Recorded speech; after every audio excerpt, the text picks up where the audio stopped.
A Sataquin man, Scott Morgan, is taking his lawnmower on an interstate journey, driving the length of Utah to raise money for Ronald McDonald House Charities of the Intermountain area. Morgan stopped by the Utah State Capitol on day 3 of his, quote, Rolling for Ronald journey on Monday morning. The man plans to travel a total of 439 miles at a smooth rate of 7 miles per hour. He was inspired to do this journey while mowing his lawn one day, realizing he wanted to help his community, but did not have a lot of money to do so. I've been very blessed to have children who have not needed pediatric care, said Morgan. I can't imagine the hardships some of these families go through. Ronald McDonald House Charities lessens their stress and provides housing, transportation, and food, whatever these families need, so these families can simply help their child heal. Morgan began his statewide journey at the Utah-Idaho border and is driving down Highway 89 through Kanab to the Utah-Arizona border. Fans can follow Morgan's journey on his Rolling for Ronald Facebook page. When he stopped by the Capitol, he was welcomed by Carrie Romano, the CEO of Ronald McDonald House Charities, and Michelle Gross, a mother who's waiting for a heart transplant for her 11-month-old daughter. We are very grateful for people like Scott Morgan, who's doing this amazing activity.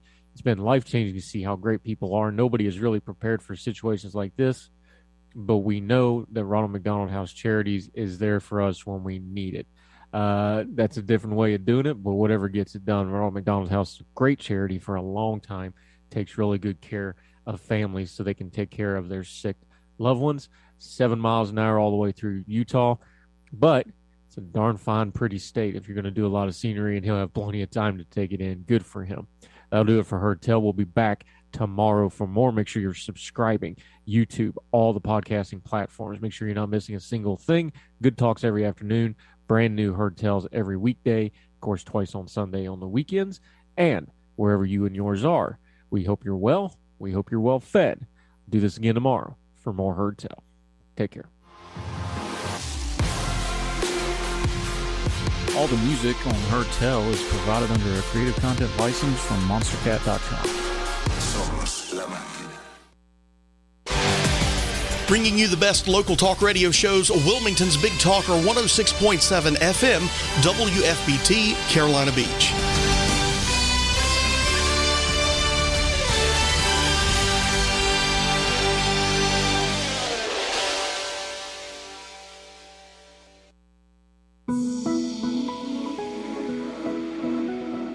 Do you or someone you love suffer from back pain, poor circulation, or struggle to get a good night's sleep? Do you just need help getting into or out of your chair? US Med Express is Wilmington's leading supplier of Golden Technology lift and sleep chairs, carrying a variety of models in our showroom at 1733 Dawson Street. Our chairs lead the industry in power lift recliner features and advances in technology. Our chairs are FDA certified as medical devices, which means it's 100% tax deductible and helps with a number of medical conditions, including arthritis, poor circulation, and sleep apnea. Give us a call today at 910-500-6162 or stop by and experience our chairs for yourself at 1733 Dawson Street. That's 910-500-6162. 1733 Dawson Street in Wilmington. US Med Express.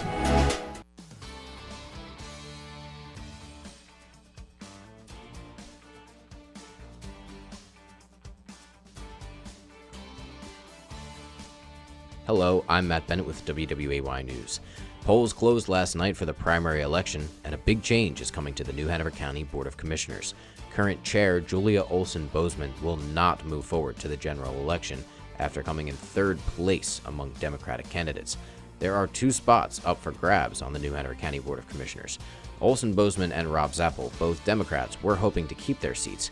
With all precincts reporting, Rob Zappel has 45% of the vote, Travis Robinson coming in second with 33% of the vote, Olson-Bozeman coming in third with 23% of the vote, meaning she will lose her seat. On the Republican side, 4 candidates faced off for a chance to represent New Hanover County, including a former Beachtown mayor. Former Carolina Beach Mayor Leanne Pierce hoping to clinch a spot in the general election along with Tom Toby, Joe Herrera, and Harry Knight. And it looks like Tom Toby and Leanne Pierce will be moving ahead to November. Tom Toby with 31% of the votes, Leanne Pierce with 30%. Now to the latest on a deadly shooting on Pleasure Island, where traffic was detoured for hours yesterday afternoon. 2 people are dead following an apparent dispute between neighbors. Police say a call came in just after 2 o'clock yesterday afternoon. Officers with the Curie and Carolina Beach Police Departments, the New Hanover County Sheriff's Office, and the State Highway Patrol responded to the scene. Police say the suspect went inside his home after the shooting, and when officers were trying to save the victim, they heard a single gunshot from the suspect's residence. When the Sheriff's Office tactical unit arrived and entered the home, they found the suspect dead. Officials believe this was an isolated incident. People who live in this area say they were shocked. For more on these stories and a full list of election results, you can head over to our website, wwaytv3.com. I'm Matt Bennett. Have a great day.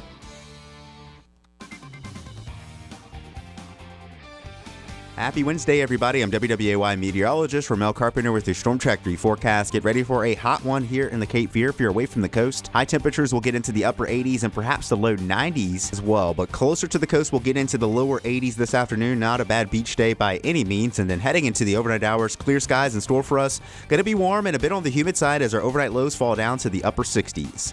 Get your full forecast on WWAY, WWAYTV3.com. This news and weather is brought to you by Two Men and a Truck. For your free quote, go to twomenandatruck.com. twomenandatruck.com.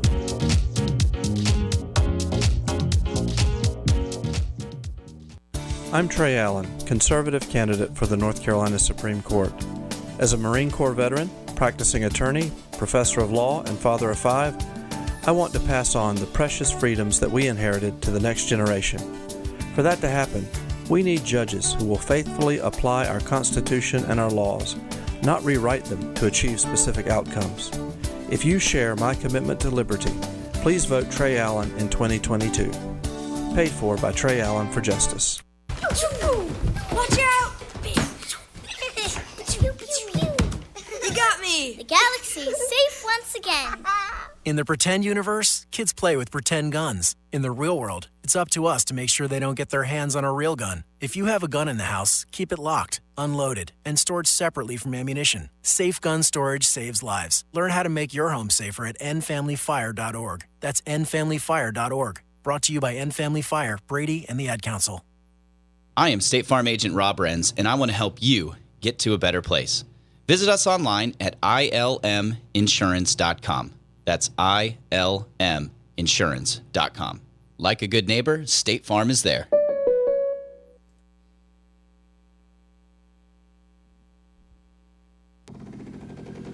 I told you we'd be back. Welcome back to the Asylum, your refuge in a world gone mad, right here on the Big Talker Network. Please visit the Big Talker website at bigtalker.live. You can send us an email with any comments, questions, concerns, compliments, or critiques you may have. Because we can't improve this radio station without your assistance. So please drop us a line, peruse the website, download the app for Android and iOS devices, and we will begin our day. So apparently the primaries were last night, and I'm not really up on all of the results except for the one that I actually kind of cared about. The fact that Madison Cawthorn will not be in our collective conscious any longer is of greatest celebration. Very happy to hear that. Did your candidate win or not? Right? I'm just really glad that that one's not here. But don't worry, he'll be fine. You know, he's got cocaine and orgies to plan and snort, I guess. Whatever it is you do with the cocaines. Go have fun, Madison. And if you would, please get the hell out of North Carolina. We don't like you here either. Anyway, that's just me. All right. And the fun, everybody else is covering the news. That's the only news that I've got until I get a guest on here who knows what they're talking about, okay? Otherwise, it's on to the Asylum-style news, right? The news that is worthy of the Asylum listeners. Now, any of you been married? Any of you got kids? Any of you ever have a discussion about your children if there is grounds for divorce? I think this is it. For the most part, naming your baby, if you're going to have a child, offspring, spawn, then usually it's a discussion, right? You know, it's kind of like when you buy a house. Not one of you decides on the house. The two of you kind of, talk about it. Is this the house we want? I like the pool, I like the view, whatever. But when it comes to naming your children, it should most definitely be a two-way conversation, right? Well, as written by Isabel Pankhurst in The Sun, as reported by New York Post, a husband bans his wife's suggestion for twins' names after hearing their origin. All right, so the latest stupid baby name came from our buddy Elon Musk, who tried to name his child some stupid crap. And, I mean, I get it. You are just a crazed nut job, which is fine. I mean, part of you is absolutely brilliant. Part of you is absolutely just in need of some sort of mature supervision, right? Starlink, PayPal, Tesla for the most part, you know, the battery storage, all that stuff, good stuff. Naming your kid that was just being stupid. You're not thinking about the kid, you're thinking about yourself. You think, right? So there's a parallel here. That's why I go there, and I just wanted to say the last time we had a stupid baby name, it came from Elon Musk, right? So for being that smart, something's got to be wrong with him, and I'm guessing naming babies is going to be one of them. In this case, a dad-to-be has left the internet divided after he discovered the origin of the cute names his wife picked out for their twins. From flowers to loved family members, expecting parents find inspiration for baby names everywhere, including their own childhood. Isn't that sweet? I want this to properly marinate. One man discovered the secret origin of the names his wife had picked out for their twin daughters, names he had previously agreed were cute. Posting to Reddit, the anonymous man wrote, "A few months ago, I, 25, and my wife, Kaylee, spelled all kinds of stupid, 22, discovered we were having twins. Obviously, we've been over the moon about this and already prepared nurseries, etc. for our beautiful girls. You don't know if they're beautiful, they're not even born yet. Stop it." And talked a lot about names and such. Kaylee suggested the names Bella and Sarah. Even though they're pretty common ones, I do like them and didn't fall into the matching categories, or at least I thought that. Right, Sarah? I know a number of Sarahs. I know Auntie Bella, Bella the Ball, right, from Beast, what was it? Beauty and the Beast, okay. However, his opinion on the names was quick to change after a visit from Kaylee's friend, Brittany. Surprise.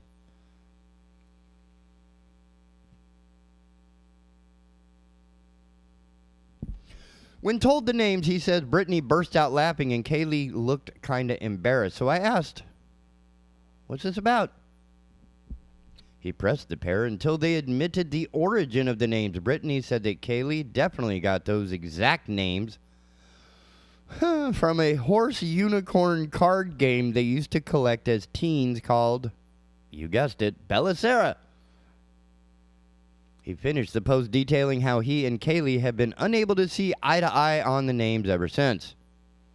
After Brittany left, I was honestly left in shock and told my wife under no circumstances were we naming the girls that anymore because it's beyond cheesy and quite honestly ridiculous at this point.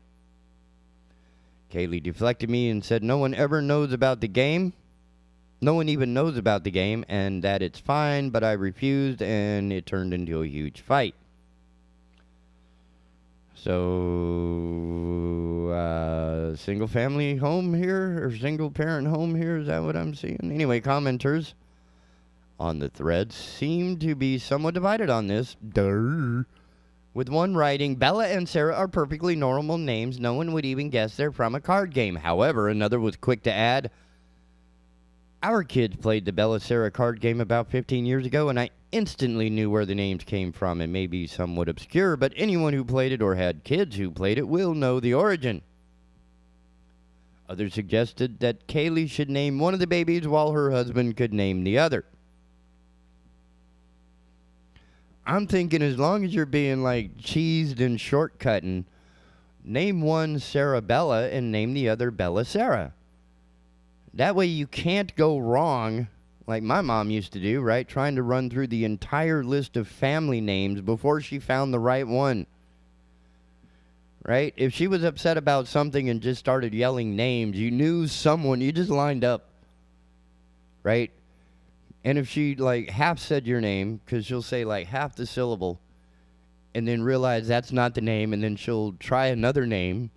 So you could just leave. If you heard half of your name called, you could just leave. Because you would know that's not the name she's coming back to. But in this case, you could just, it's like the old joke, why did you name all your kids Joe? Well, so it's easier when it's time to call them to dinner. Right? Hey, Joe, it's time for dinner. Well, in this case, it's the same thing. You just reverse the names, right? Bella, Sarah, Sarah, Bella. I have a caller. Holy cow. I have a caller? This is remarkable. How are you doing, sir? I'm trying to figure out what in the world are you doing to our radio station. Well, I'm trying with to... this baby name thing. Yes, it's an actual article coming out of the New York Post where a man and a wife, the wife wanted to name the children, they're twin girls, wanted to name them Bella and Sarah, and the man was okay with it until he discovered Bella Sarah was the name of her favorite card game when she was a kid. Bella Sarah sounds like a cheese company. Let's put some ground rules down here. That's what I'm saying. Between you and me, we've named about a half dozen some odd children between the two of us. Let's lay some ground rules here. Number one, parents should name their children without much outside interference, with a couple caveats. One is, if you have the functional brain power of a rabid raccoon, then maybe you should get some outside help. If your only standards for naming your children is like that poor kid back in the 90s where they named their kid Espen because they thought it'd be cool to name their kid after ESPN, because that kid's now in his 20s, God help him, then you maybe need some help. If the only usage of your 2 IQ points is in an emergency, you can rub them together and try to start a fire, then maybe you should get some outside help getting your baby names. Yeah. Otherwise, if you're a normal, functional human adult, just name your kid amongst you and your partner and don't worry about what anybody else thinks, because somebody on the internet is always going to find some nonsensical something about some name is bad in some culture in some sixth language. Just name your kid and move on with it. Look, we have this whole culture with this nonsense. So we got to have these gender reveal parties that get more people killed than COVID. We have to have all this nonsense where people are doing their baby names. There was this poor woman in Texas. I don't want to pick on her, but I avow this particular strand of whatever human she is. She named her kid Braylon Lynn, but it had, I am not joking, 13 letters in it to spell Braylon Lynn out. That's half the alphabet. What are you doing? This is not Wheel of Fortune. You don't get extra points for adding consonants and vowels. Don't do that. I am befuddled that in our modern age, in the year of our Lord, 2022, that one of the things we are failing at the most is naming our own offspring. Spawn. No wonder future generations are doomed. You can't even name... Whatever happened to Bob or Billy or George? Didn't we learn anything from a boy named Sue? Just give him a normal name. One of my favorite songs of all time. Now, I was going back to, I think it was last year when Elon Musk popped out and what kind of name was that? Right? Elon Musk, which, by the way, I will be very magnanimous when all of you folks on social media have to come and apologize for me for telling you this Twitter deal was BS from the go. I'll be magnanimous. We will forgive you. We will bring you back in full faith and good order and fellowship. Don't worry. I'm going to be magnanimous about it. I'm not going to be obnoxious about how right I was about that, and most everybody else was wrong. Like I am about Madison Cawthorn. No, good riddance to him. Elon Musk is a mad genius. He comes up with amazing things. He has real visionary insight on certain things.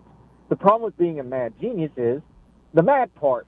That also makes him not a very good human being, doesn't make him a very functional adult most of the time. The things that makes him great in some very specific areas also means he's dysfunctional in a whole lot of other areas, like picking a normal name for your child so you don't scar your child for life. Right. Like, having normal human interactions and relationships. Like not tanking the stock of two separate multi-billion-dollar companies because you want to be a puppy that caught the truck because somebody online told you to buy Twitter. Like, dude, dial down the ADHD just a little bit so that you're not wrecking thousands of people's livelihoods. This guy. And everybody's turned him into this avatar where it's like, he's the best thing ever. No, he's not. He's Elon Musk. He is not your savior. He does not hold your political views. He does not hold your cultural views. He's Elon Musk. You are projecting crap onto him, and you're going to end up looking like a moron because he's Elon Musk. He's going to do Elon Musk things. So if you don't put on him that he's going to be anything other than Elon Musk, if you're going to be like, he's going to save free speech. No, he's not. He's going to save social media. No, he's not. He believes everything I believe. No, he doesn't. You're being silly. You're being a fan. You're being a fanatic. Stop it. Put the pom-poms down. You can read up on what Elon Musk believes. He doesn't know what he believes. He goes from thing to thing to thing to thing to thing. Chill out. Which is fine because he's good at it. He's really good at going from thing to thing to thing. He comes up with PayPal. He comes up with batteries that are insanely cool. But yeah, he's not going to miss any meals. No. But these poor people that's got 401ks with lots of Tesla and Twitter stock, they might because they can't afford to be a maniacal, egotistical maniac like Elon Musk is. But to his, to his credit, he didn't name his child after a child card game.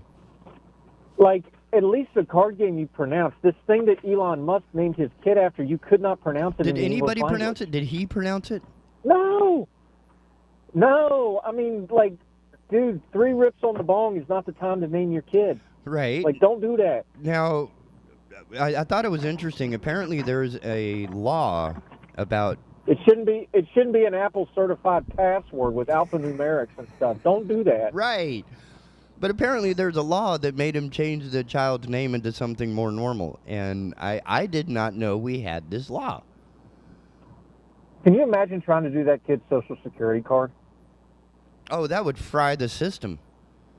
It's like, wait a minute, this is not a character. But that's why those laws exist, though, because you got to be able to put them in the government databases for things like birth certificates and Social Security cards. And I get it. This kid's rich. He's never going to need any of that stuff.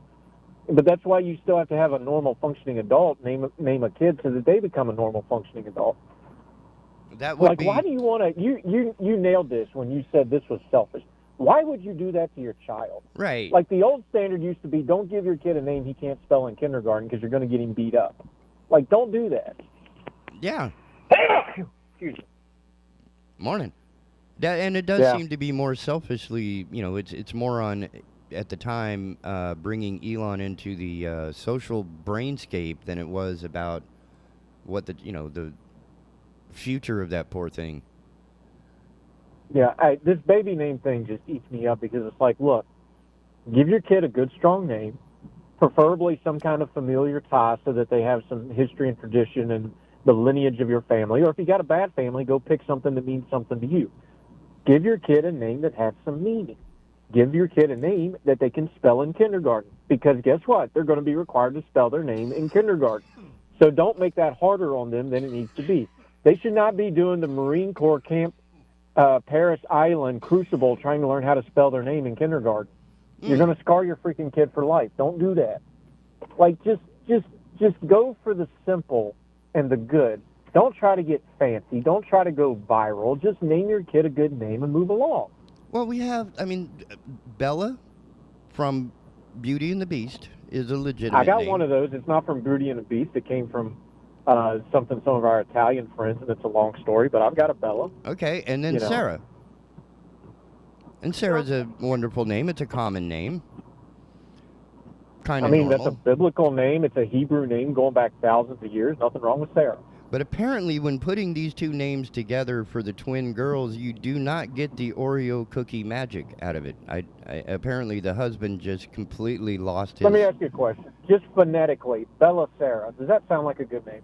It sounds like a dessert. You knew nothing else about it. It sounds like a dessert. I'm okay with it. I'm okay with it. with it. But I mean, it's two different people. It's not one. If it was Bella, Sarah, no. and Jennifer. So, twins or something. Yeah, it's just Bella and Sarah.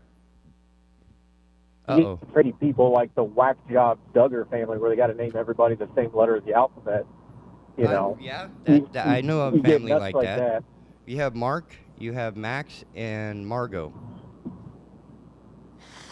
And Margot's one of those divisive ones. Like Margot, is that a good name or not? I know it's got French origins and stuff. Well, it is for me from Stuart Little, the book. One of the first books I remember reading, and Margot was definitely the tug on the heartstrings. I'm thinking Margot from the old James Bond movies. So. Oh yeah, not quite as well. That's more action and what's the word I'm looking for? Adult. Yeah, okay, I'll go with that because certainly during the prepubescent period of my life when these movies were coming out. Whoa. Yep. FCC violation. Don't go there. I didn't. I can say penis, and I have. TK, we had a meeting about this. Don't do that. Oh, we're about to have another one with our next guest at 8:30, Dan Romand of Full Circle Fitness. Apparently there was a court case in England, and I think he and I are going to have fun discussing that. I don't want to blow it in case he's listening right now. And I am, naming children. I mean, that one definitely got me too, because it's like, if you're gonna nuclearate your own family marriage, your own marriage, this is not the place to do it. Well, I will anxiously be listening to that segment. You did a great job of teasing it. I'm out here on the ranges, so I'm going to lose reception in a minute, but I wanted to call in for a second. You're doing a good job. Lay off the anatomy type stories, please. We're never going to get syndication this way, man. What are you doing to us? But you do a good job. Check out Her Tell this morning. It's a great episode. Eric Garcia's on it. You're not going to want to miss it. And you're going to want to get his book. I'm going to have to find a way to... it is a fantastic book. I'm going to have to clandestinely get in on this giveaway because since I work for the Big Talker, I am ineligible for giveaways on my station, so I may just have to cop up the, $15? But it'll be worth it. It's a good book on autism, and I think it probably has more insight than what you can get off of WebMD or, Wikipedia.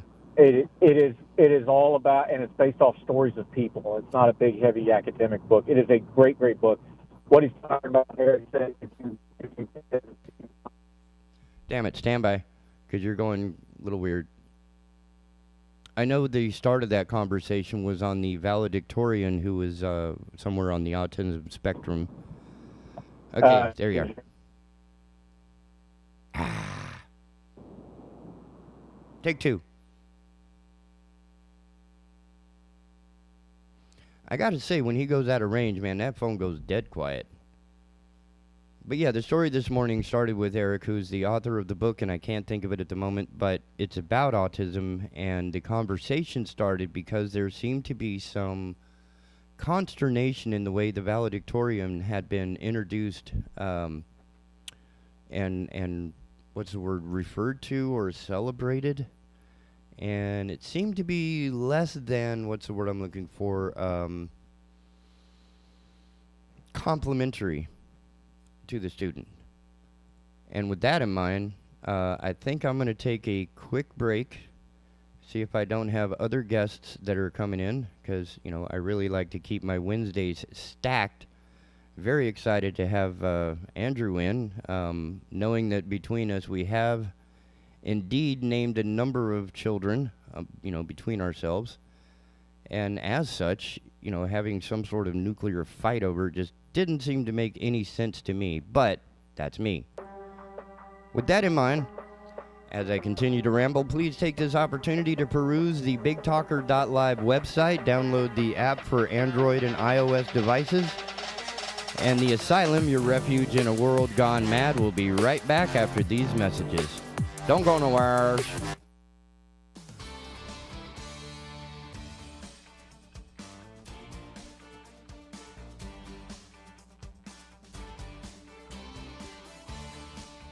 Hello, I'm Matt Bennett with WWAY News. Polls closed last night for the primary election, and a big change is coming to the New Hanover County Board of Commissioners. Current chair Julia Olson Bozeman will not move forward to the general election after coming in third place among Democratic candidates. There are 2 spots up for grabs on the New Hanover County Board of Commissioners. Olson Bozeman and Rob Zappel, both Democrats, were hoping to keep their seats. With all precincts reporting, Rob Zappel has 45% of the vote, Travis Robinson coming in second with 33% of the vote, Olson Bozeman coming in third with 23% of the vote, meaning she will lose her seat. On the Republican side, 4 candidates faced off for a chance to represent New Hanover County, including a former Beachtown mayor. Former Carolina Beach Mayor Leanne Pierce hoping to clinch a spot in the general election along with Tom Toby, Joe Herrera, and Harry Knight. And it looks like Tom Toby and Leanne Pierce will be moving ahead to November. Tom Toby with 31% of the votes, Leanne Pierce with 30%. Now to the latest on a deadly shooting on Pleasure Island, where traffic was detoured for hours yesterday afternoon. 2 people are dead following an apparent dispute between neighbors. Police say a call came in just after 2 o'clock yesterday afternoon. Officers with the Curie and Carolina Beach Police Departments, New Hanover County Sheriff's Office, and the State Highway Patrol responded to the scene. Police say the suspect went inside his home after the shooting, and when officers were trying to save the victim, they heard a single gunshot from the suspect's residence. When the Sheriff's Office tactical unit arrived and entered the home, they found the suspect dead. Officials believe this was an isolated incident. People who live in this area say they were shocked. For more on these stories and a full list of election results, you can head over to our website, wwaytv3.com. I'm Matt Bennett. Have a great day.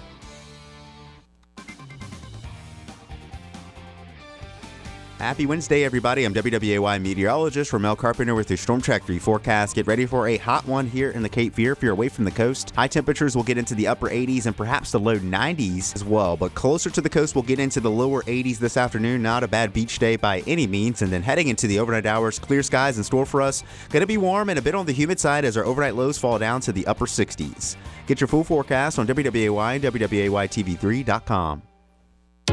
This news and weather is brought to you by 2 Men and a Truck. For your free quote, go to 2menandatruck.com. 2menandatruck.com.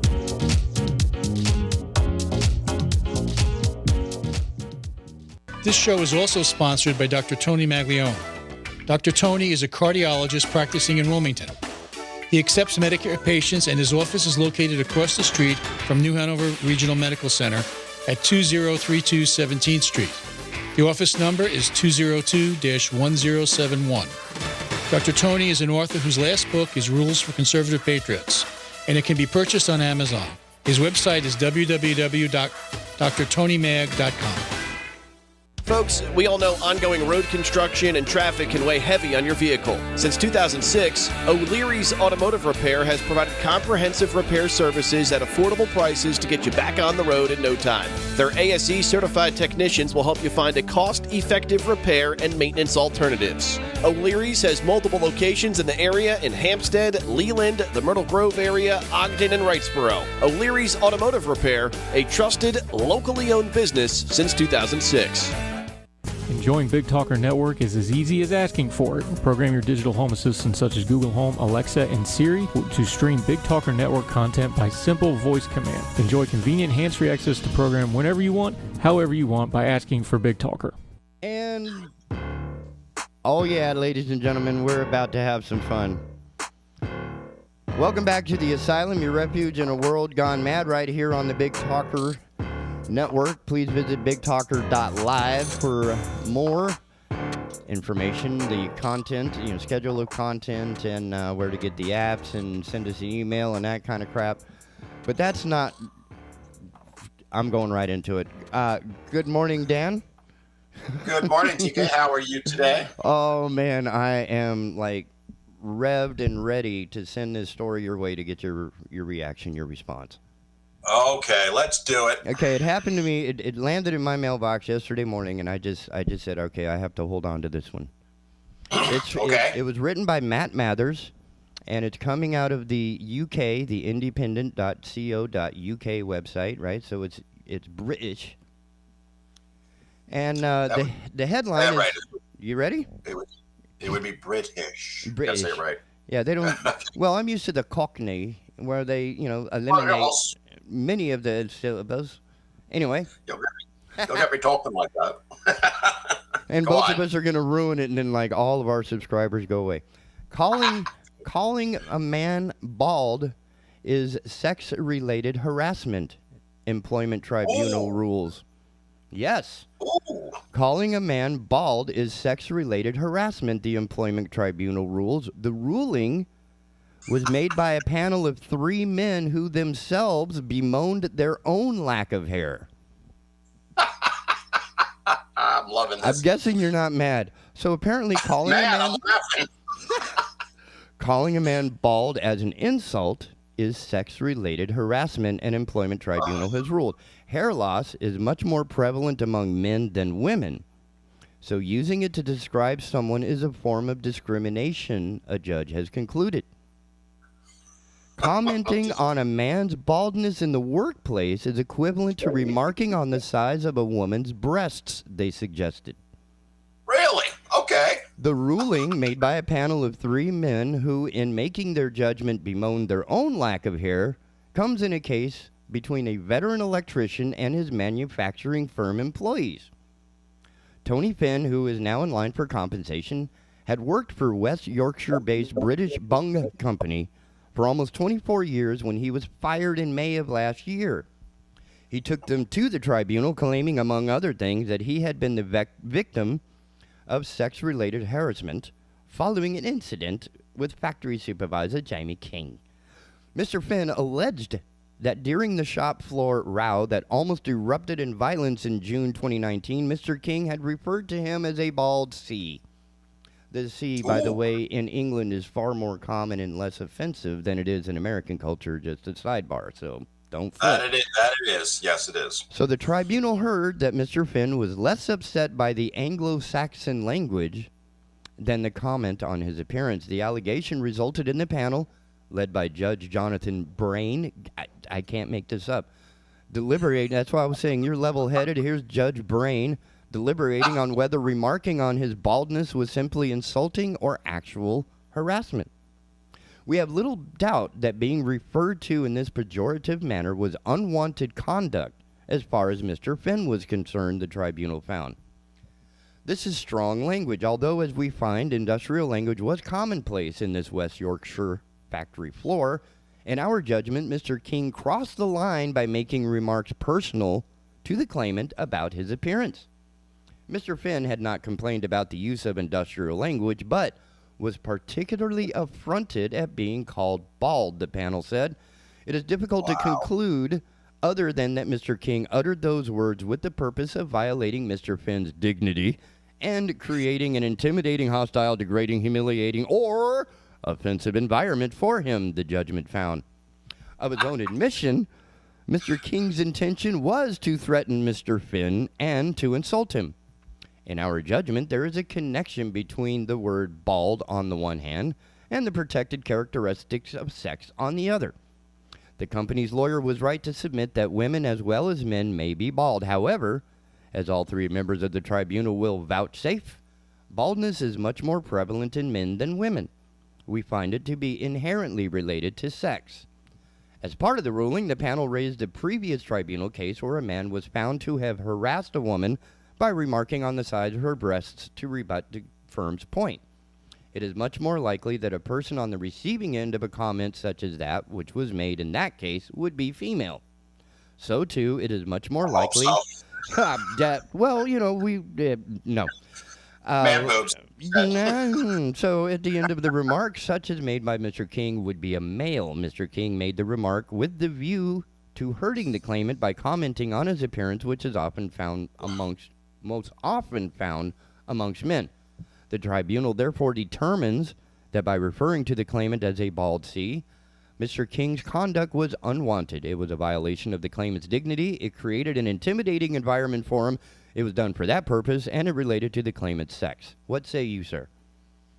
Well, first of all, I'm going to give a response, but if anybody's got children listening, just mute it for about 10 seconds.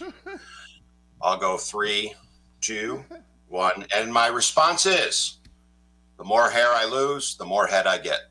Just going to leave it at that. Level-headed. Think about it. Think about it. The So more hair I calling lose, you bald is not going to be an insult. So based on this, I could be filing a court case literally every day because someone's always commenting about my baldness, and I don't really care. I mean, the absurdity of this is. So let's look at it from a guy's perspective, right? So what do guys do? They always find you have something, bald, overweight, doesn't matter what it is, right? There's always that thing, and we all pick on each other about it. And we laugh, we cry, that whole thing, there's no real malice behind it whatsoever. And I have a feeling that was part of this. And the guy just got upset because he lost his job or whatever. Get over it. It's a natural part of aging. You're going to lose hair.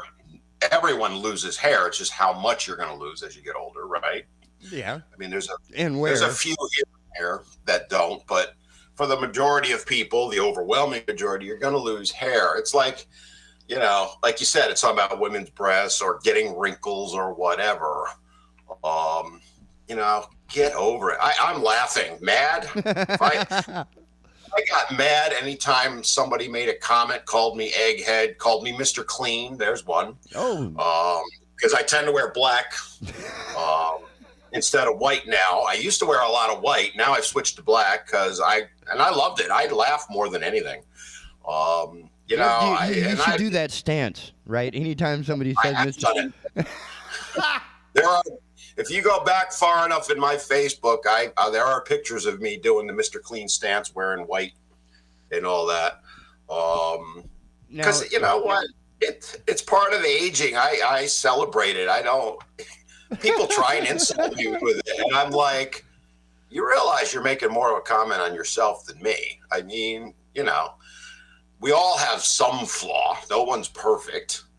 And the story, I'm glad you saved it and didn't tell me about it because I'm laughing. You made my day with this one. Mr. Finn said that he had been left fearful for his personal safety. Because he was bald. Because somebody called him bald. As a bald man, and speaking on behalf of the Bald Brotherhood, it's actually usually the opposite. People are more afraid of us because we don't have hair. My ex-wife used to talk about that all the time. Yeah, there's no way to control you. I can't grab you by the short hairs. You ain't got none. I guess, I actually am not totally bald. I choose to be. I shaved it all off about 15 years ago. I've never looked back. But I remember my ex-wife at the time, she's like, people are now afraid of you because you shaved your head and you have no hair. I'm like, what are you talking about? It never even crossed my mind, And I admit I'm a bigger guy, but come on. So if you're at the point you're got to sue your employer because he mentioned you were bald and you were fearful. Okay, wait. I gotta clear that up. I gotta clear that part up. Let's see. Because he does say because it talks about when he was fired, and he was not fired for that. What he was fired for, I got to go to the next section here. Let's see, is so when this happened, Mr. Finn then wrote a statement about the incident with his son Robert, who was a police officer, and he used official West Yorkshire Police Department paper. Okay? No. So when this was handed to his bosses at the firm, a family business that makes traditional wooden cask closures for the brewing industry, they at first believed that he had reported the incident as a crime. Mr. Finn told them it was not his intention to make the statement appear like an official police document, which I find difficult to believe. However, the firm accused him of trying to intimidate them and fired him for misconduct. Well, wait a minute. He was being intimidated by being called bald, and he was fearful for his life, so the return table thing of intimidating them back with a piece of police paper with his statement on it. Anyway, so they fired him for misconduct. Well, according to the tribunal, as well as upholding his sex harassment claim, the tribunal ruled the company had dismissed him unfairly because instead of waiting to hear from police after they complained about his son's involvement, as they had promised, they sacked him 2 working days later. Judge Brain, again level-headed, Mr. Steer and Mr. Taylor are not criminal lawyers. They are not police officers. And in our judgment, to the educated but untrained eye, the statement has all the hallmarks of having been made to West Yorkshire Police in connection with the investigation of an alleged crime. So, Mr. Finn did win claims of unfair dismissal, wrongful dismissal, being subjected to the detriments and sex-related harassment, and probably doesn't have to work again. He lost an additional claim for age discrimination after the tribunal... The tribunal ruled that Mr. King had not called him an old bald C, but simply a bald C. So if we're splitting hairs, get it? There's Unintended, I got it, yep. Mr. Finn's compensation will be determined at a later date. However, any payout will be reduced after the tribunal ruled he had contributed to his dismissal through his conduct. So he wasn't fired for being bald. He was fired for his reaction to being bald. For trying to intimidate them, although in his mind he was not doing that. I just needed to borrow a sheet of paper. Oh, it just so happens to say Yorkshire Police. Okay, that's cool. You know, I'm kind of thinking about that song from the late 60s, long-haired freaky people need not apply. So is that what we're going to do next, is go to hair length? Well, the guy's an electrician, right? And I tell you what, electrolysis, when working on, 220 volt and up systems, they have a different voltage system in Europe. But yeah, you get cooked and you are incapable of growing hair ever again. These things happen, right? Right. So that's probably, and in his case, as an electrician, you probably don't want the added inconvenience of being blinded by your own bangs. So it's probably safer that the guy has less to no hair. But the fact that he was discriminated about it and was fearful for his safety just has me rolling. That would be an interesting question to ask someone from OSHA. Could a company require, because the military does, right? Could a company require someone to shave their head for safety reasons? There's an interesting thought. Yeah, I do know that Waffle House has an issue with tattoos. So if you have if you have any tattoos like on your face, you can be hired. They have a rule about face hair, and if you have arm tattoos, if you go into a Waffle House and the guy has ink on his arms, they make them wear like sleeves, like the cover-ups. I've seen those. I've actually seen other businesses that are like that. And as someone with tattoos, I'm like, what are you talking about? And it's not necessarily discrimination. It's what's considered public relations. What's the? Oh, I know what you mean. The image, the public image. Yeah. And it's funny because, like, you talk about the New York Yankees don't allow beards, right? And I always thought that was ludicrous to me. It's facial hair. We're actually naturally supposed to have beards. We're not actually supposed to shave,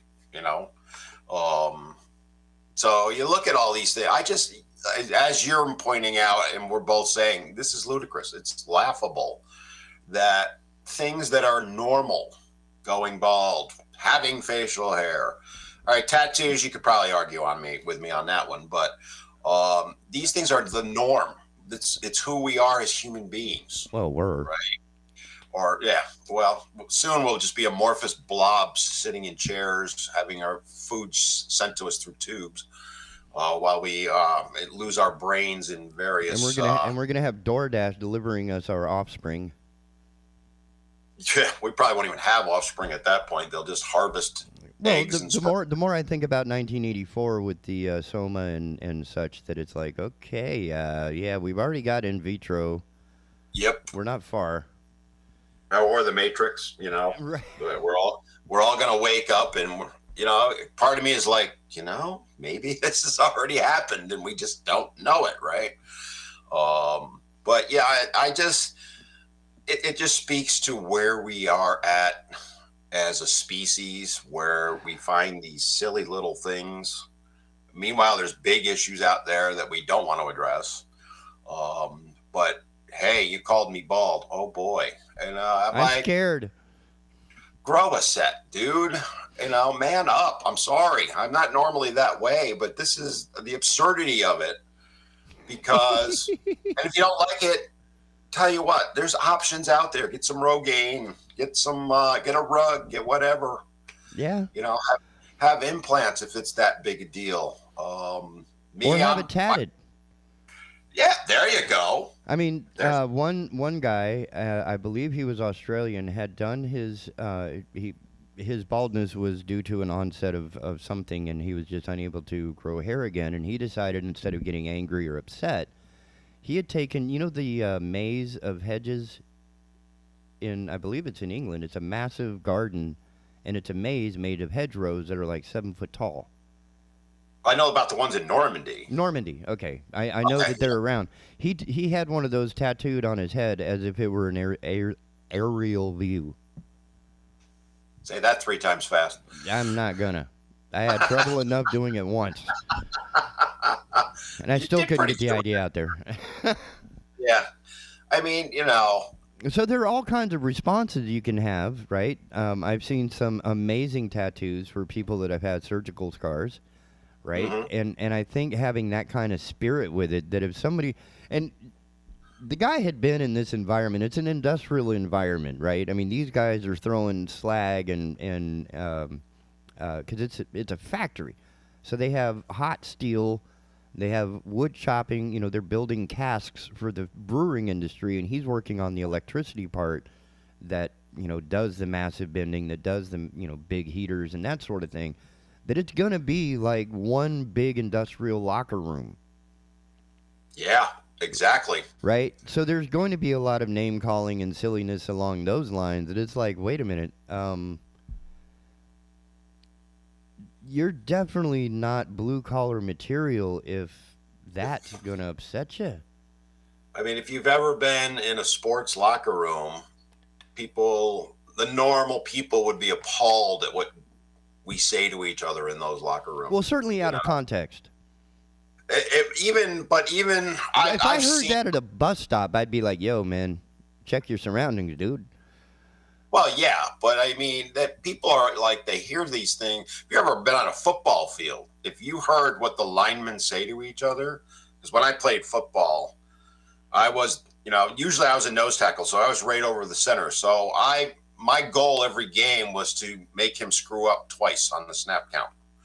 So I would hurl insults at the guy, and I would find something on him, or, let's say he had big feet or whatever. I would start talking about hobbit feet or something like that. You get in their minds, right?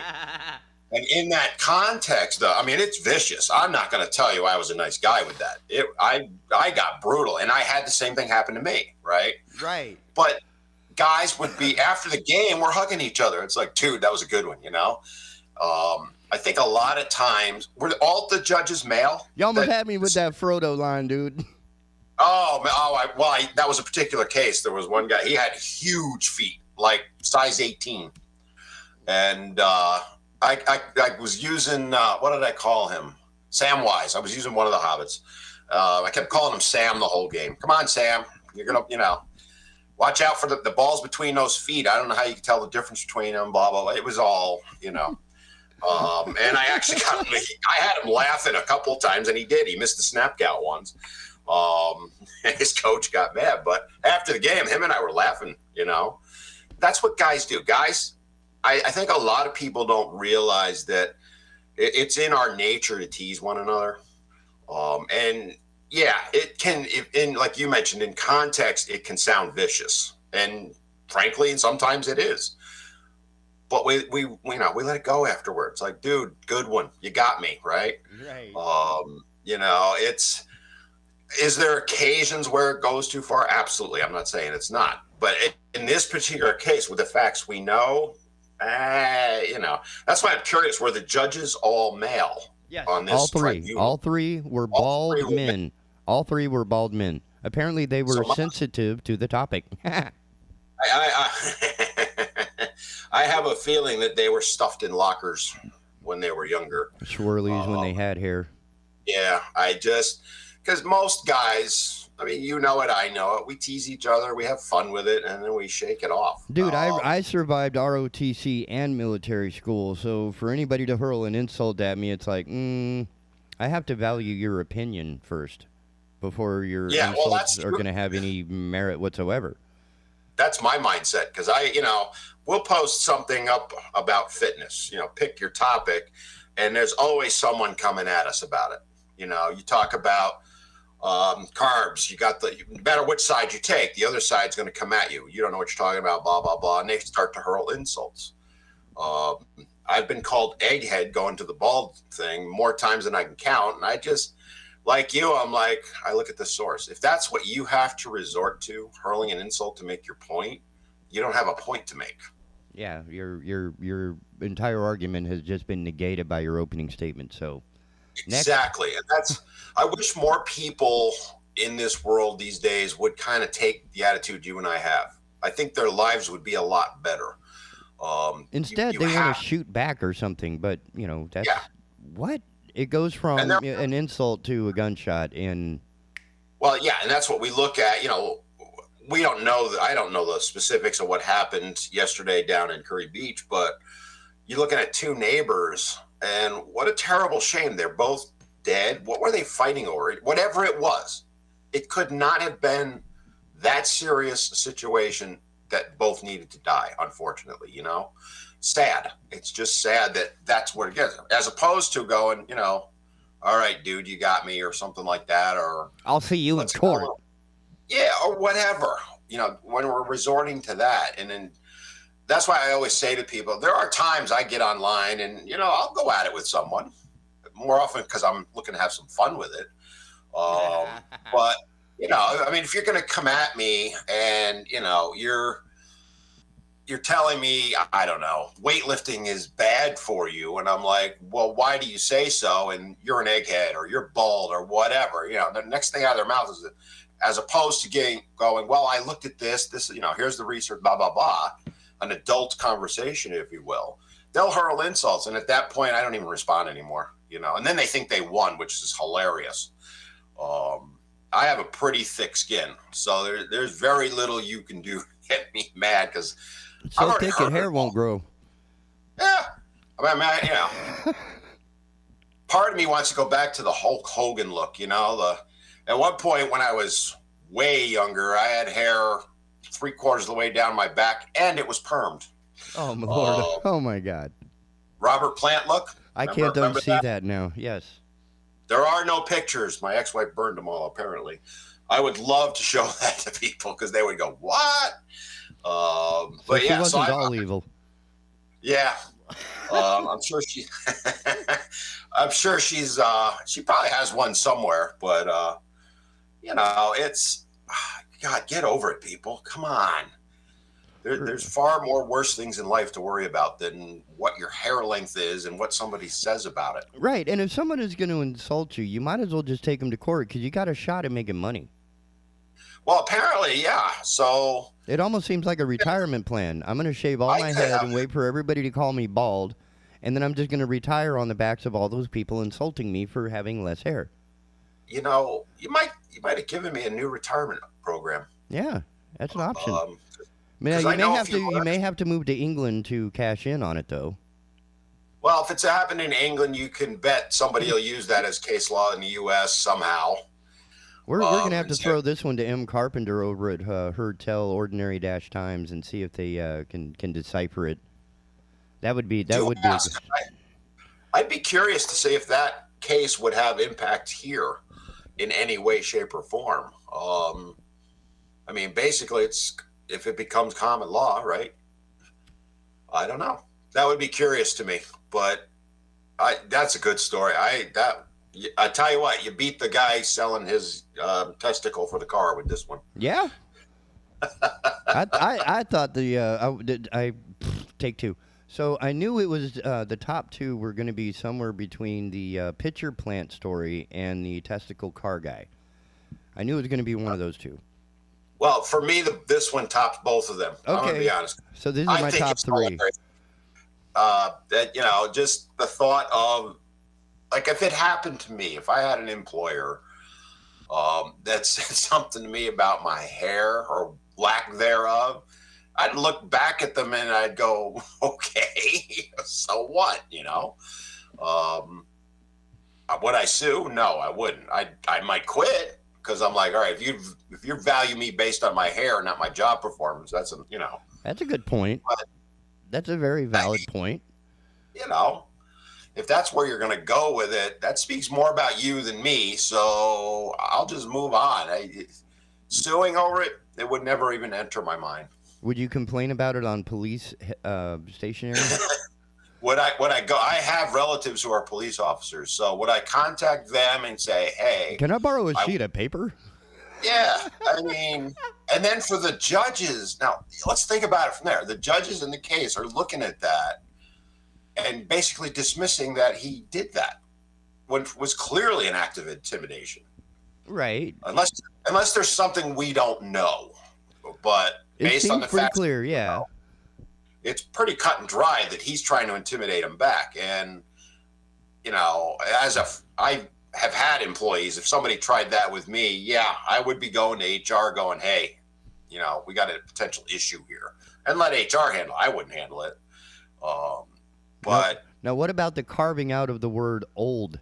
Because apparently he didn't call him an old bald guy. He called him just a bald guy. So apparently just using the word old can win you some cash. Well, so ageism is a real thing. I know I'm sure you've experienced it. But they don't like smart people.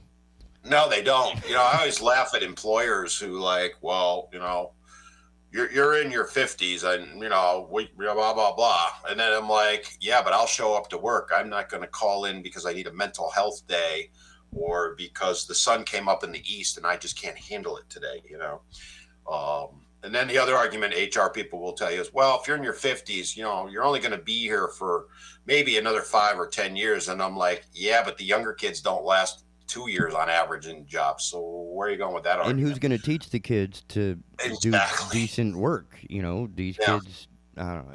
Yeah. But anyway, so good story there. I appreciate your remarks on it. I do have to make a commercial break here at the top of the hour, but this flew by again. Yes, sir. And it was all on the one story of being bald as a sex-related harassment. Which is I don't know how related that is, but mentally I would say I'm going to go do one of my guided meditations now to calm myself. It's self-affirmations. I am a beautiful person. I am a beautiful person. It's okay that I'm bald is beautiful. I am a good person there. Wait, let me switch to my guided meditation voice. Hi, welcome to Coach Dan's guided meditation. There you go. It's literally what my voice is if you go to our YouTube channel. And everybody else has about 2.5, 3 minutes to recompose themselves before we come back with Riverwatch Wednesday. Dan, thanks again for your time, and I will see you Tuesday, if not before. All right, my friend. See you then, man. And everybody else, take care. We'll be right back here on the Asylum, your refuge in a world gone mad. Don't go nowhere. Keeping Oak Island informed. The Big Talker 106.7 FM WFBT, Carolina Beach. Hey, Dad, how do airplanes fly? What's in this box? Is this tree good for climbing? How are babies made? What does this thing do? Kids are curious about everything, including guns. Talking to them about gun safety in your home is a good first step, but you can do more. Always keep your guns locked, unloaded, and stored separately from ammunition. Safe gun storage saves lives. Learn how to make your home safer at endfamilyfire.org. That's endfamilyfire.org. Brought to you by End Family Fire, Brady, and the Ad Council. I'm probably okay to have one more drink before I drive home. I'm probably okay. I open the window to stay alert.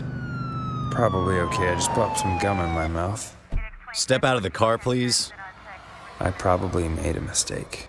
Probably okay isn't okay when it comes to drinking and driving. If you see a warning sign, stop and call a cab, a car, or a friend. Buzzed driving is drunk driving. A message brought to you by NHTSA and the Ad Council.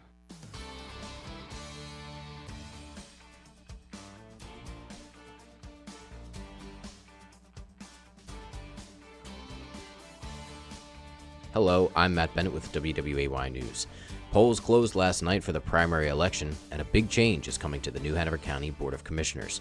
Current chair Julia Olson Bozeman will not move forward to the general election after coming in third place among Democratic candidates. There are 2 spots up for grabs on the New Hanover County Board of Commissioners.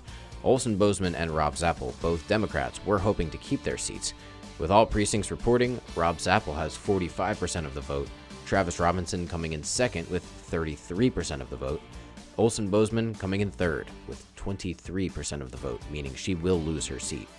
On the Republican side, 4 candidates faced off for a chance to represent New Hanover County, including a former Beachtown mayor. Former Carolina Beach Mayor Leanne Pierce hoping to clinch a spot in the general election along with Tom Toby, Joe Herrera, and Harry Knight. And it looks like Tom Toby and Leanne Pierce will be moving ahead to November. Tom Toby with 31% of the votes, Leanne Pierce with 30%. Now to the latest on a deadly shooting on Pleasure Island, where traffic was detoured for hours yesterday afternoon. 2 people are dead following an apparent dispute between neighbors. Police say a call came in just after 2 o'clock yesterday afternoon. Officers with the Curie and Carolina Beach Police Departments, New Hanover County Sheriff's Office, and the State Highway Patrol responded to the scene. Police say the suspect went inside his home after the shooting, and when officers were trying to save the victim, they heard a single gunshot from the suspect's residence. When the Sheriff's Office tactical unit arrived and entered the home, they found the suspect dead. Officials believe this was an isolated incident. People who live in this area say they were shocked. For more on these stories and a full list of election results, you can head over to our website, wwaytv3.com. I'm Matt Bennett. Have a great day.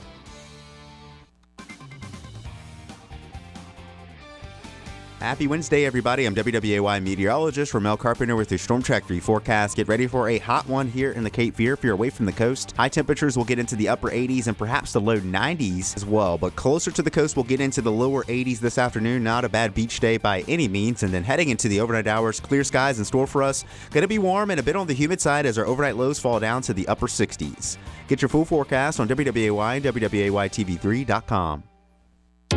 This news and weather is brought to you by 2 Men and a Truck. For your free quote, go to 2menandatruck.com. 2menandatruck.com.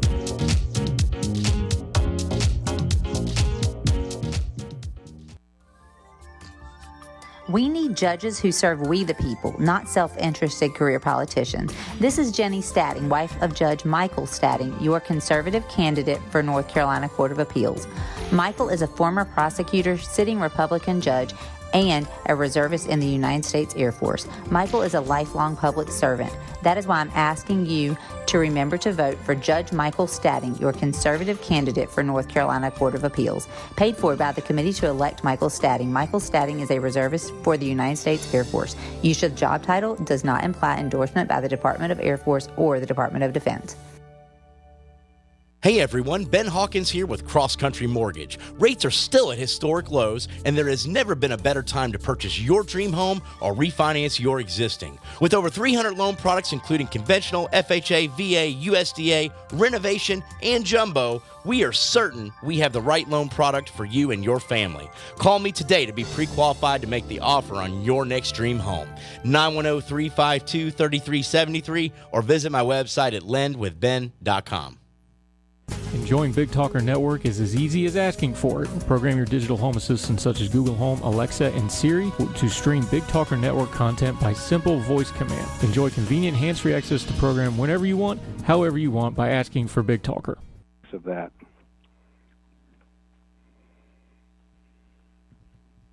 Uh-oh, I've already ruined it. My bad. Watch this. Okay. No, not that one. Doesn't. Yeah, that's a pretty cool sound. Okay, I'll go with that one. Welcome back to the Asylum, your refuge in a world gone mad, with our friend Dr. Cahoon from the Cape Fear Riverwatch. Very excited to have him. We were discussing for a moment the unfortunate bullet hole in the water tower in Kingsland, Arkansas, or Arkansas. I still don't understand how it got changed in its pronunciation. But part of the concern, it's a $100,000 shot, meaning it's going to take about $100,000 to repair the damage. Is there any risk to the water itself from this stupid?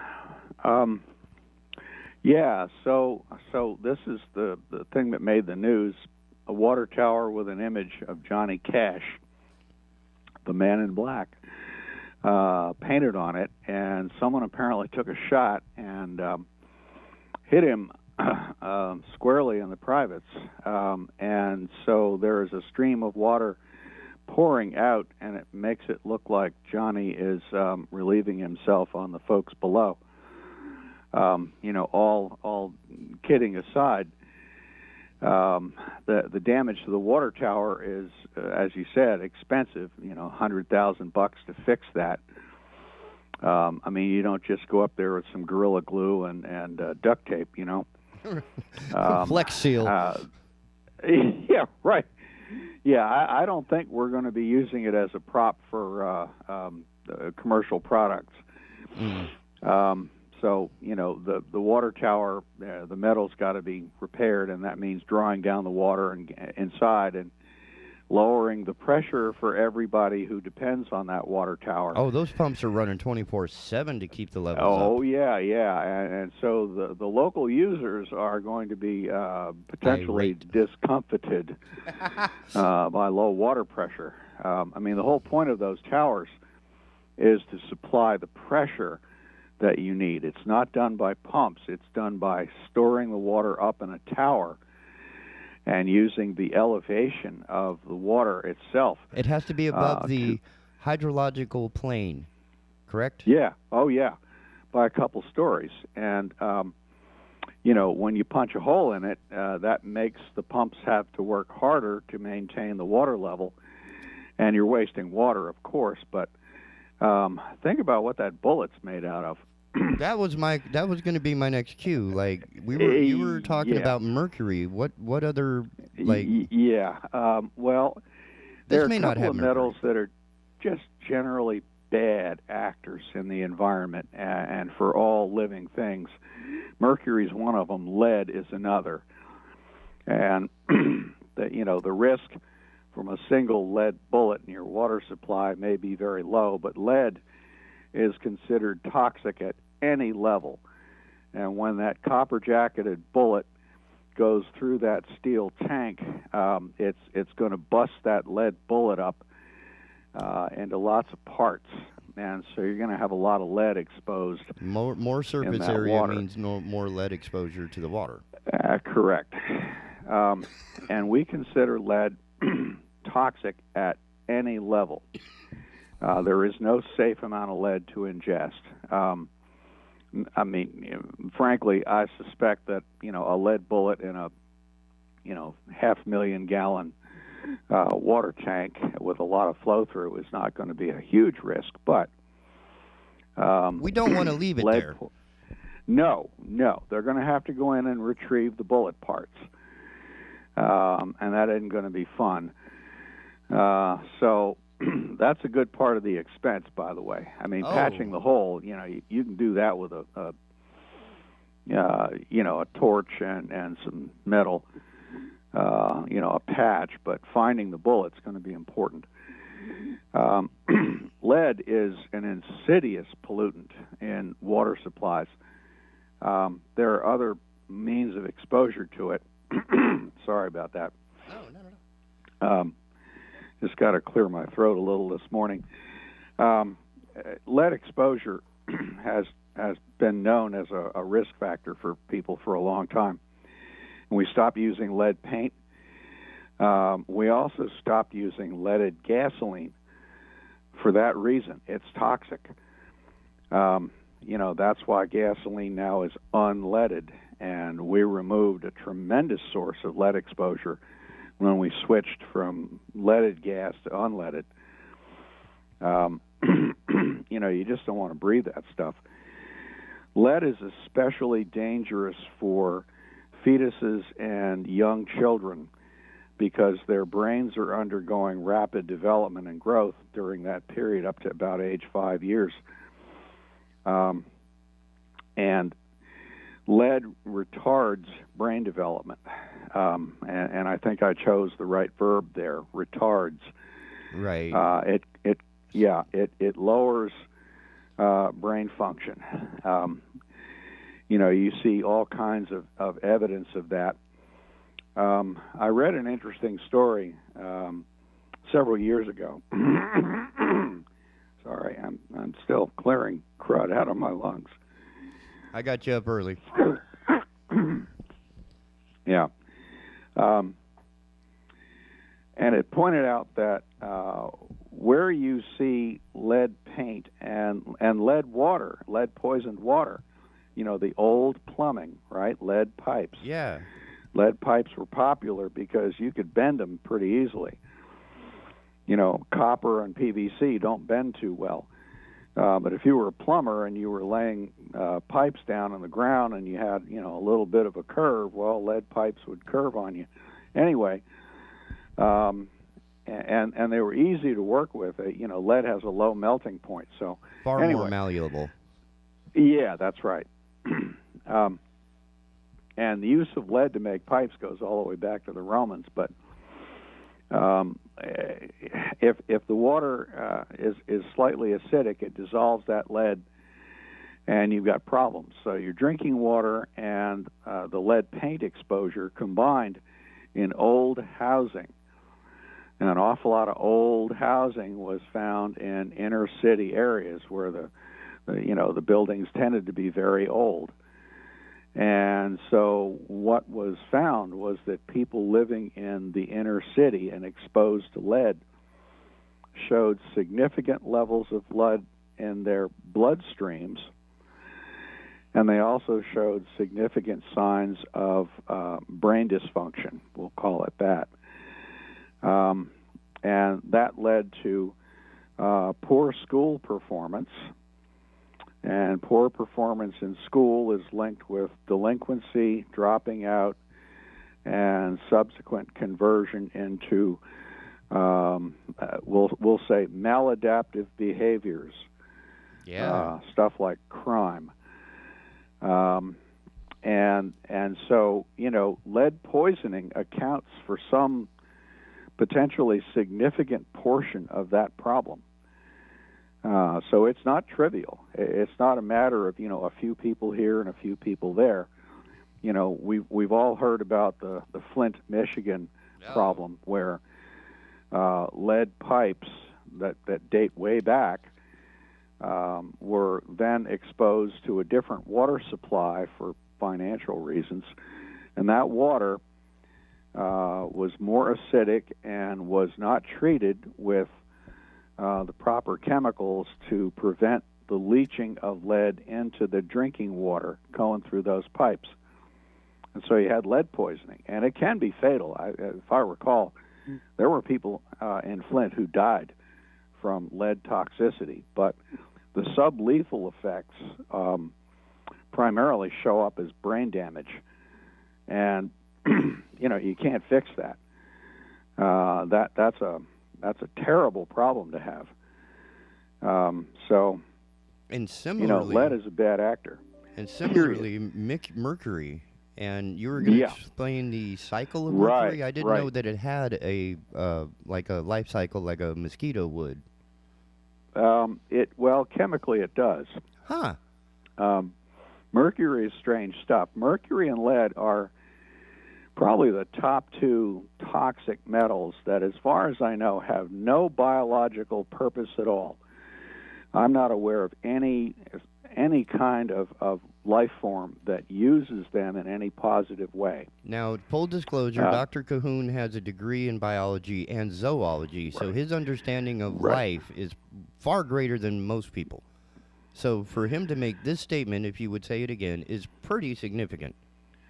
Yeah, lead and mercury, as far as I'm aware, and I keep track of the literature, they are simply toxic to life. I'm not aware of any living thing that actually has a beneficial use for either one of them. And so, it may remain to be discovered. That has happened with some other ones, like arsenic. Turns out arsenic has a few biological functions, but lead and mercury are just plain bad actors. And, of course, we, modern industrial humans, have lots of uses for lead and mercury. sometimes incidental, and sometimes that's the whole point. In our region, we've had a significant set of mercury sources that thankfully have either been taken offline or never showed up in the first place. And so, we dodged some bullets, almost literally. The big mercury sources in our region, aside from the global source, and we'll talk about that in a little bit, the Sutton power plant used to burn coal, and in 2013 it switched over to natural gas. And they did that, I think, primarily for reasons of cost, but also they were looking at coal ash as a major problem, and they were going to have to put an awful lot of money into dealing with coal ash. And natural gas doesn't produce those kinds of residues. And natural gas was getting cheaper because of fracking. So they actually built, I think it was Piedmont Natural Gas, built a gas line down to Sutton from the Charlotte area where the major gas pipelines are, and they switched that plant over.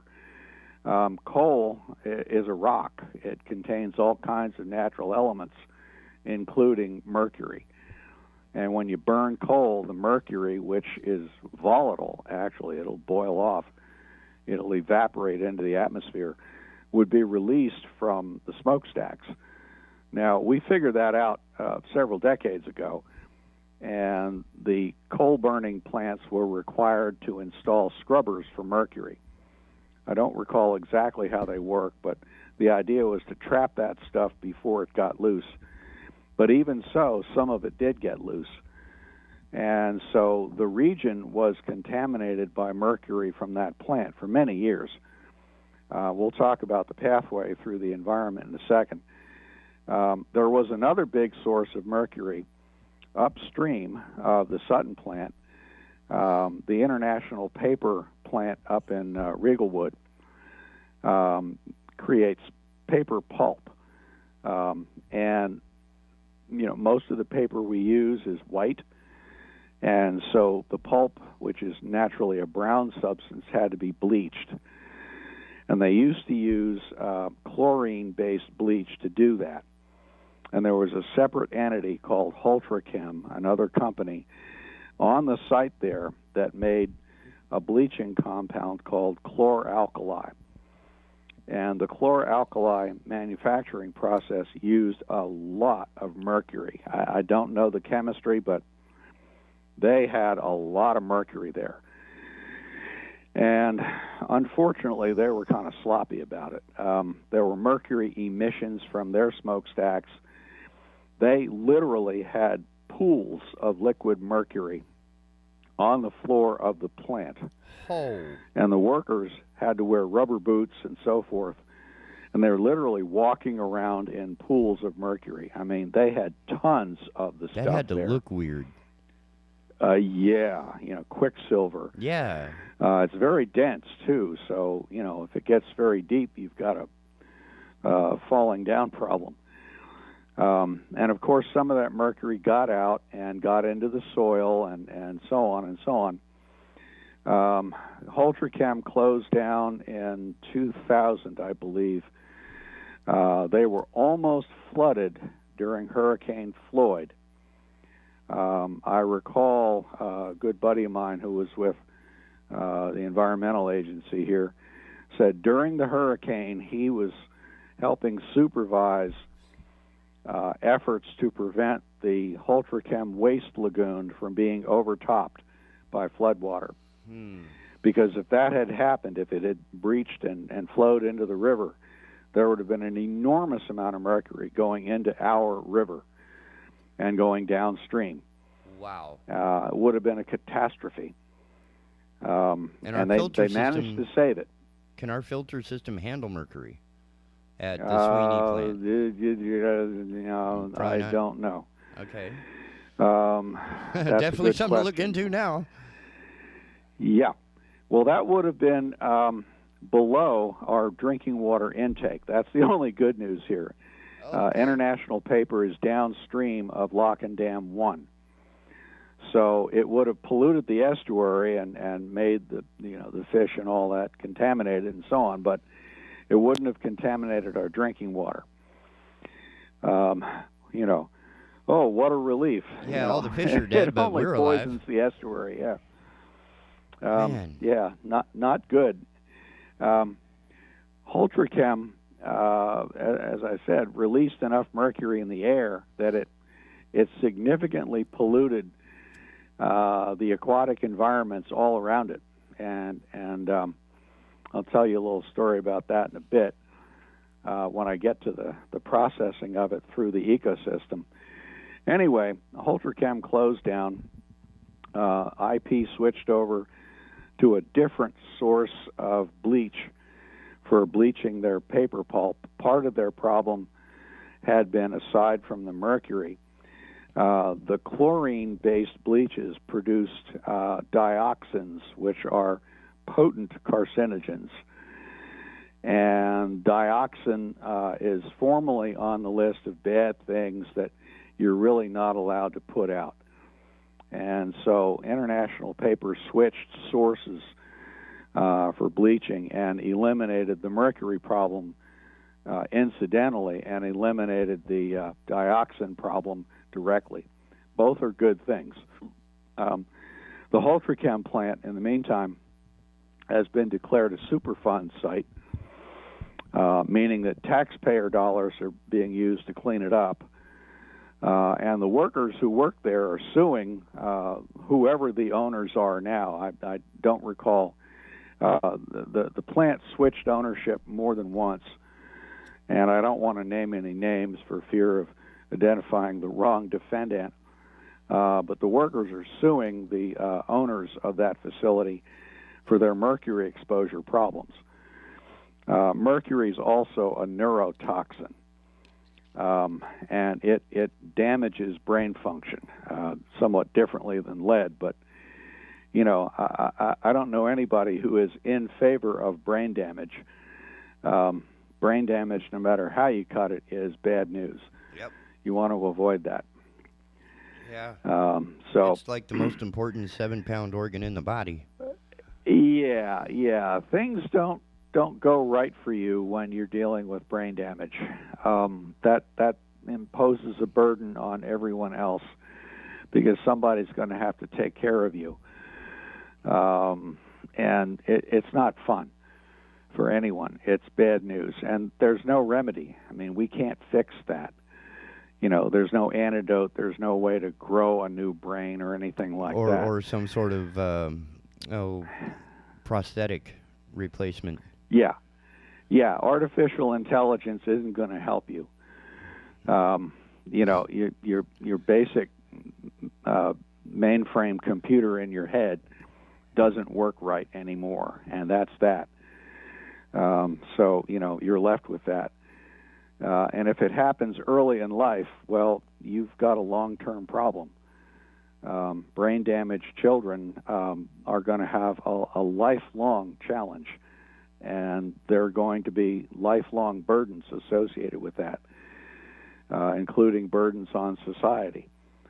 So, this is bad. Now, I understand mercury melts from a solid into a liquid at an extremely low temperature, like negative 700? At room temperature, the elemental mercury is, the metal itself is a liquid. It's this shiny quicksilver.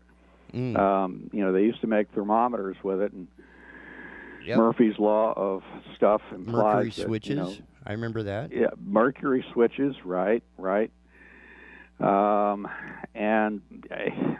With a melting point that low at a regular room temperature of about 75, it's actively vaporizing, isn't it?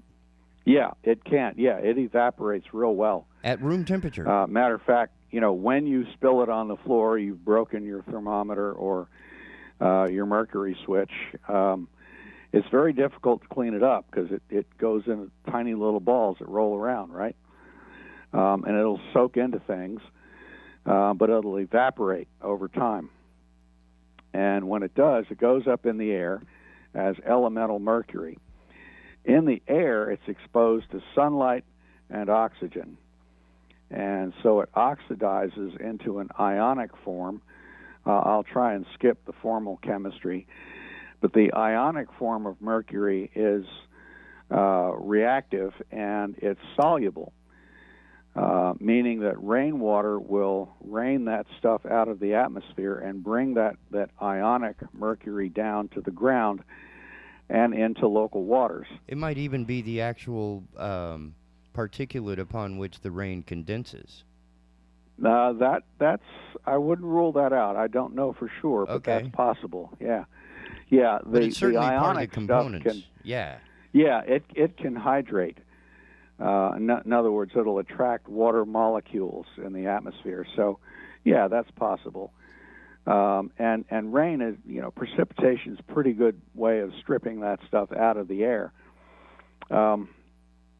And so it comes on down. Most of it is going to come down fairly close to the source. So if you have a smokestack, like a coal-fired power plant, or Holtrachem's stacks, mercury evaporating from that facility, most of that mercury is going to react with moisture in the atmosphere and come down pretty close, within 50, 60 miles, something like that. There's a large-scale transport of mercury. I should point out that there are natural sources of mercury, volcanic eruptions. You're cooking off whatever mercury might be there in the magma, and so volcanoes emit some amount of mercury, not a huge amount, but individually, but collectively, probably about half the mercury in the Earth's atmosphere is from natural sources. The other half, roughly, is from us. And in terms of long-range transport, we're now finding that coal-fired plants in China are emitting enough mercury that some of that is making it all the way to North America. They are cranking out a lot of mercury over there, and it shows up in long-distance transport. So not all the mercury exposure here in North Carolina and everything in local. Between, right? So it's not just making it to our shores, it's blanketing the ocean. Yeah, that's right. Yeah, it's covering a large portion of the Earth's surface, which is bad. So it being soluble, and the ocean is made of stuff that is soluble, you have like this constant dilution, I guess? Well, it's a constant supply. So your concentration is actually increasing, so your solution becomes more concentrated. Yeah, there's more of it out there than there used to be because we're pushing it out into the atmosphere. So when the ionic mercury comes down to Earth and winds up in an aquatic ecosystem, quite frequently it will wind up in anaerobic conditions. And I don't want to get too technical, but anaerobic means no oxygen. Okay. Now, there are bacteria that can live under anaerobic conditions. There's no free molecular oxygen, but they get the oxygen they require for their metabolism by breaking down sulfate ions. Sulfate has a chemical formula of 1 sulfur and 4 oxygens. So they break down the sulfate ion to get the atomic oxygen they need, and it turns out that a side reaction as part of all of that, they stick a methyl group. Methyl is carbon and 3 hydrogens. Methane is carbon and 4 hydrogens. So they stick a methyl group onto the mercury, and they create what we call methyl mercury. Now, that occurs in a couple of different forms. There's a monomethyl mercury, a dimethyl mercury, and so on. I won't go too far down that rabbit hole either, but methyl mercury turns out to be soluble in fat, lipid, and all cells contain some of that, so all living tissues have some fat in them. And it can be then passed up the food chain and biomagnified, meaning that when some little critter eats a bunch of smaller prey items, that contain a little bit of mercury, and that consumer critter then lays down a store of fat. That fat is where the methylmercury builds up. And you go on up the food chain, and you wind up concentrating that mercury in the fatty tissue of your top consumers. Now, we humans, most of the time, are top consumers. There are a few animals that would object to that, crocodiles and great white depending sharks. on what environment you're in and how you behave. Yeah, that's right. Most of the time, though, we're the top consumer, and we're eating things that are just below us on the food chain. Now, you vegetarians are probably smiling and grinning and real smug right now, and that you're right. Vegetarians aren't getting anywhere near the mercury load that we carnivores are getting, and I suppose that's a good thing. I'm not going to argue about that point. So, but if you eat at the top of the food chain, you are being exposed to rather more mercury. Now, it depends on what you eat. If you're eating clams and oysters, you're not getting very much mercury. They're not at the top of the food chain. They're grazing on bacteria and phytoplankton, so they're not getting very much. Similarly, the seafoods that are low on the food chain that we all enjoy, shrimp and blue crabs and things like that, they're not very high on the food chain, so they're not going to be a problem. Where you get into trouble is when you eat the bigger fish, the big predator fish. And in freshwater North Carolina, what we have found from surveys that the state does, we're finding enough mercury in several species of carnivorous fishes that people like to fish for and sometimes eat, that we've got fish consumption advisories for the whole state for largemouth bass. That's a very popular fish. Chain pickerel. People tend not to eat pickerels as much. In this state, they don't get very big and they're kind of bony, but they're top carnivores. Bowfin, which is a very unusual fish, and you find it in a few places. Most folks have an aversion to what a bowfin looks like. I think I've seen one once. They remind you of an eel. They're not eels, but they're top carnivores. The others that you really need to worry about, the big trophy kinds of catfish, those guys are piscivorous. That is, they eat fish. And they're at the top of the food chain out there in the rivers. So when you catch that whopping big 40-pound blue catfish or 70-pound flathead, do not eat that. It is crawling with mercury.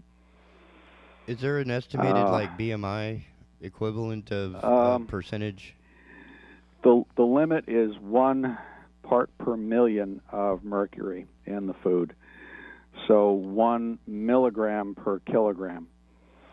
Do we have an average kilograms, or an a couple under? pounds. So yeah, it's a tiny amount. 1 part per million. That's in our paperwork, but I mean on the side of the fish, do we have like a scale of what they're carrying around? I don't know offhand. I mean, we've got measures, and the reason that it's above that though. The consumption, the reason those consumption advisories are out there is that when they sample those fish, they're finding more than 1 milligram per kilogram, more than 1 part per million. This happened out of Lake Waccamaw, in the late 90s, and we were surprised. I was paying attention to that business then, and it turned out that the largemouth bass in Lake Waccamaw were over the limit.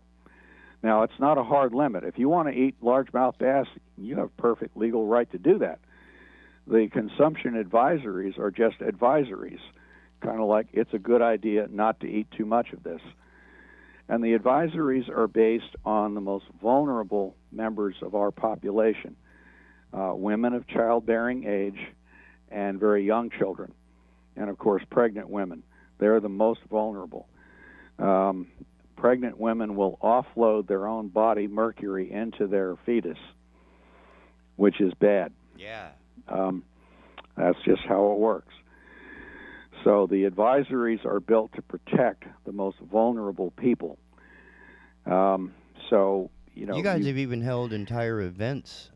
We covered this. Yes. And you're doing it more often, or Yep. no, that's the meeting you're doing? We did an event earlier this spring, back in March, because new advisories had been issued for fish in the Cape Fear River for in arsenic addition to and the chromium. ones we are. Oh.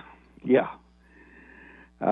We discovered they discovered from sampling the fish that the fish tissue was above the recommended standards for arsenic and chromium. Arsenic is well known as a toxicant, causes cancer and stuff like that. Yeah. Chromium is another one that's well known as a toxicant. That one I mean, also it looks good causes on your cancer. truck fender, but it's not good in the environment. There's a right place for those things. Arsenic is another one of those compounds that is generally toxic. There are some organisms that can metabolize it, mostly bacteria. I'm not aware of any. Hominids certainly no.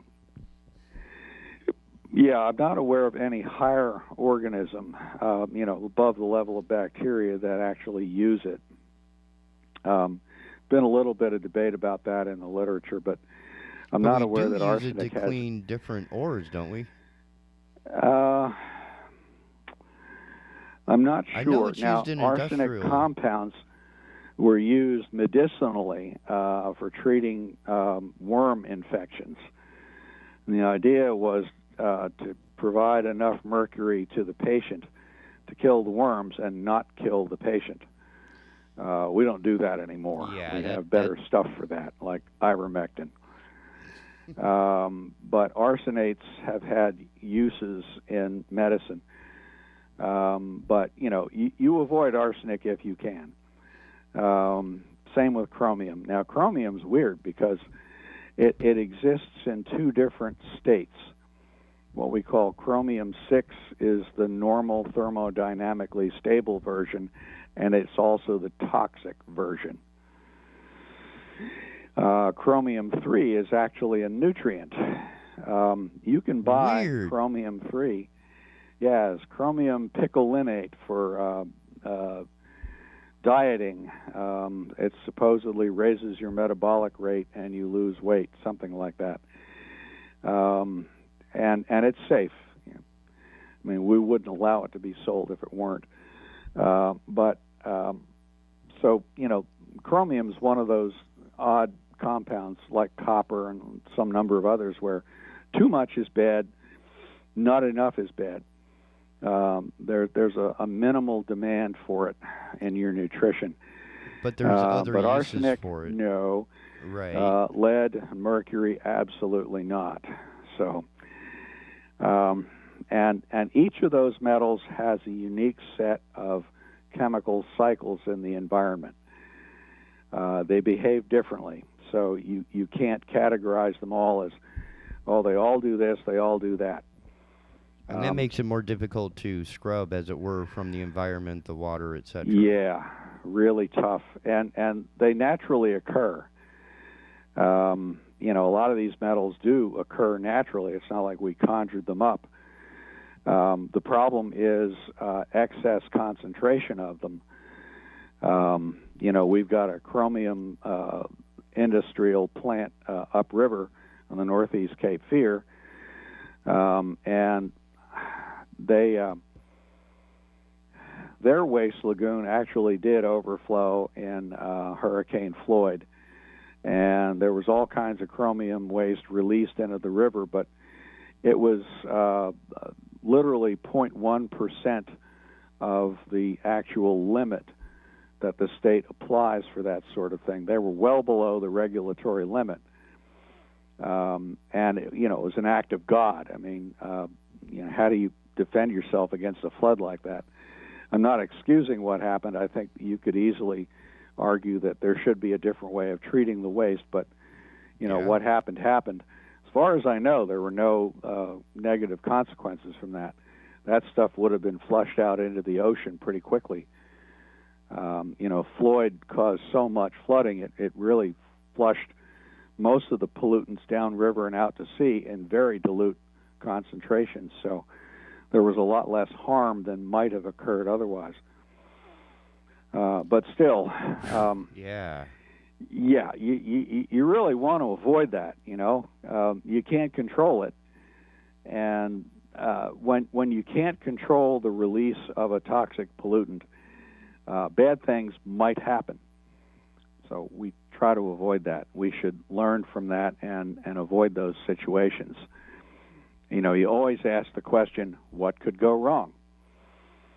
And then you apply Murphy's Law, and you have your answer.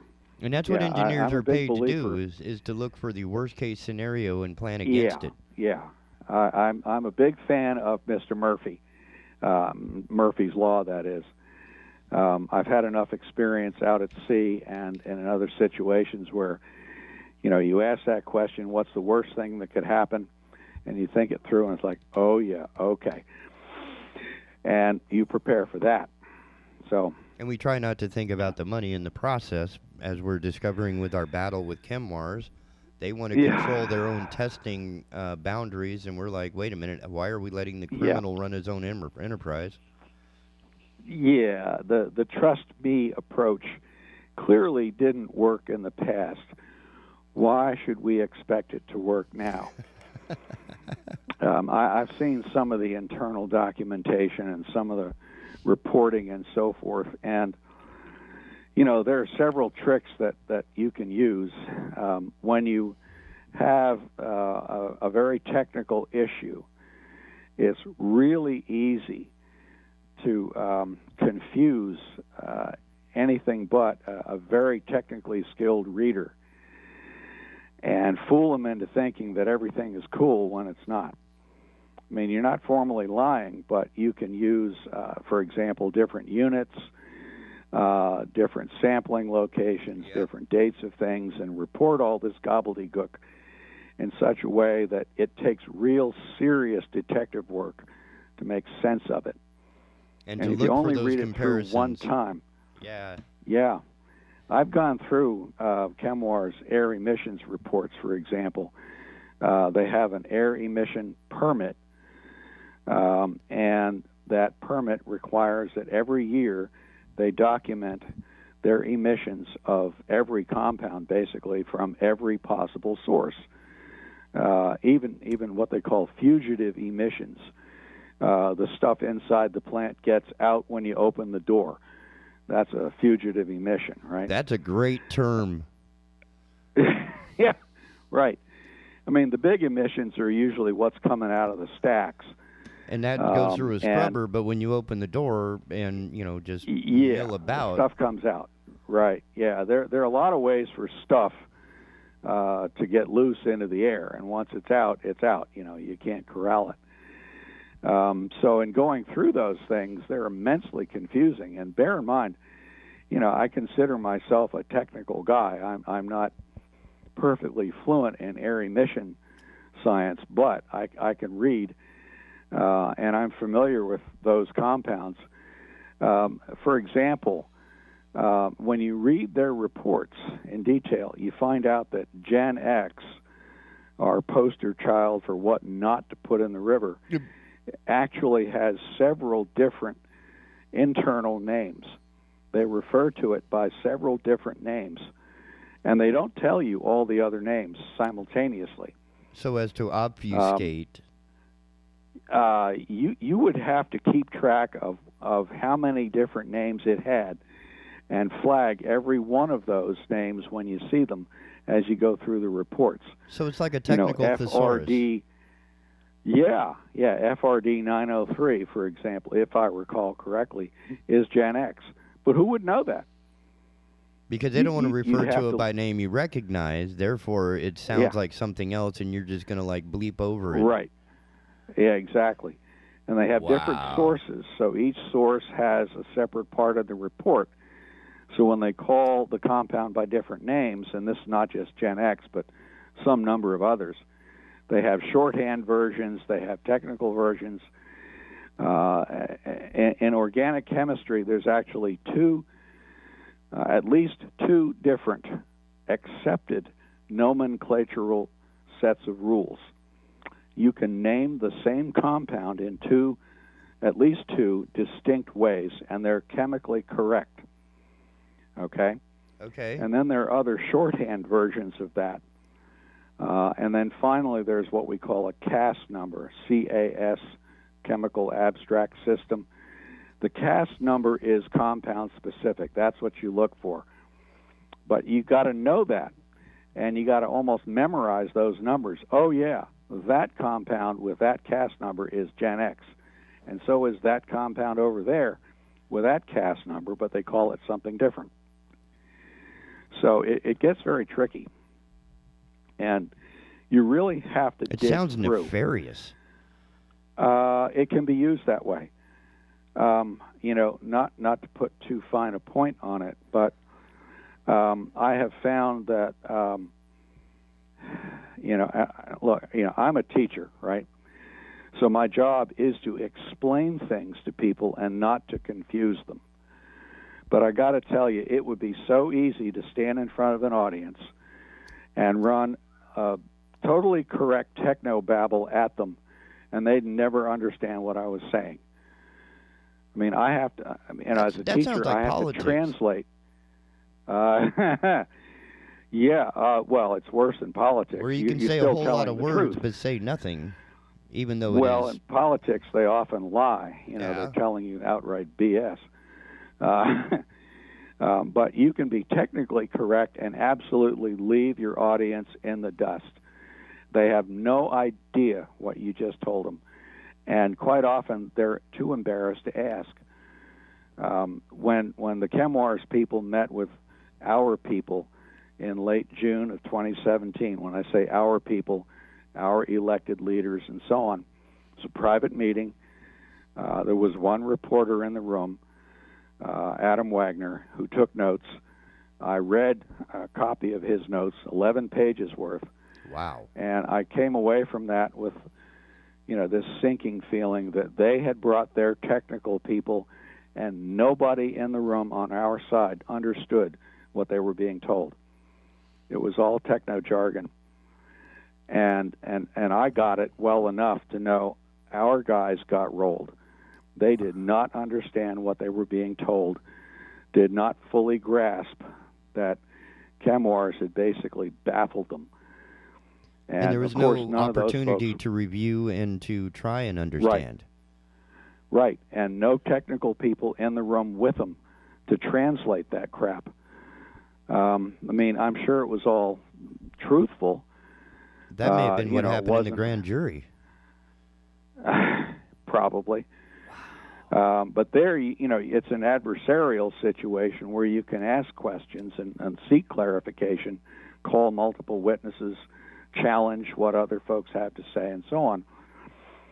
I can't speculate on what went wrong in the grand jury investigation. You never know. It's all secret. No transcripts have been released. They're all secret. It's impossible to know.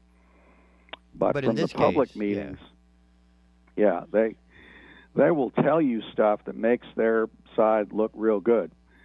That set of ads they're running about 99% removal. Well, yeah, but that sounds great, but 99% of a hell of a lot of stuff.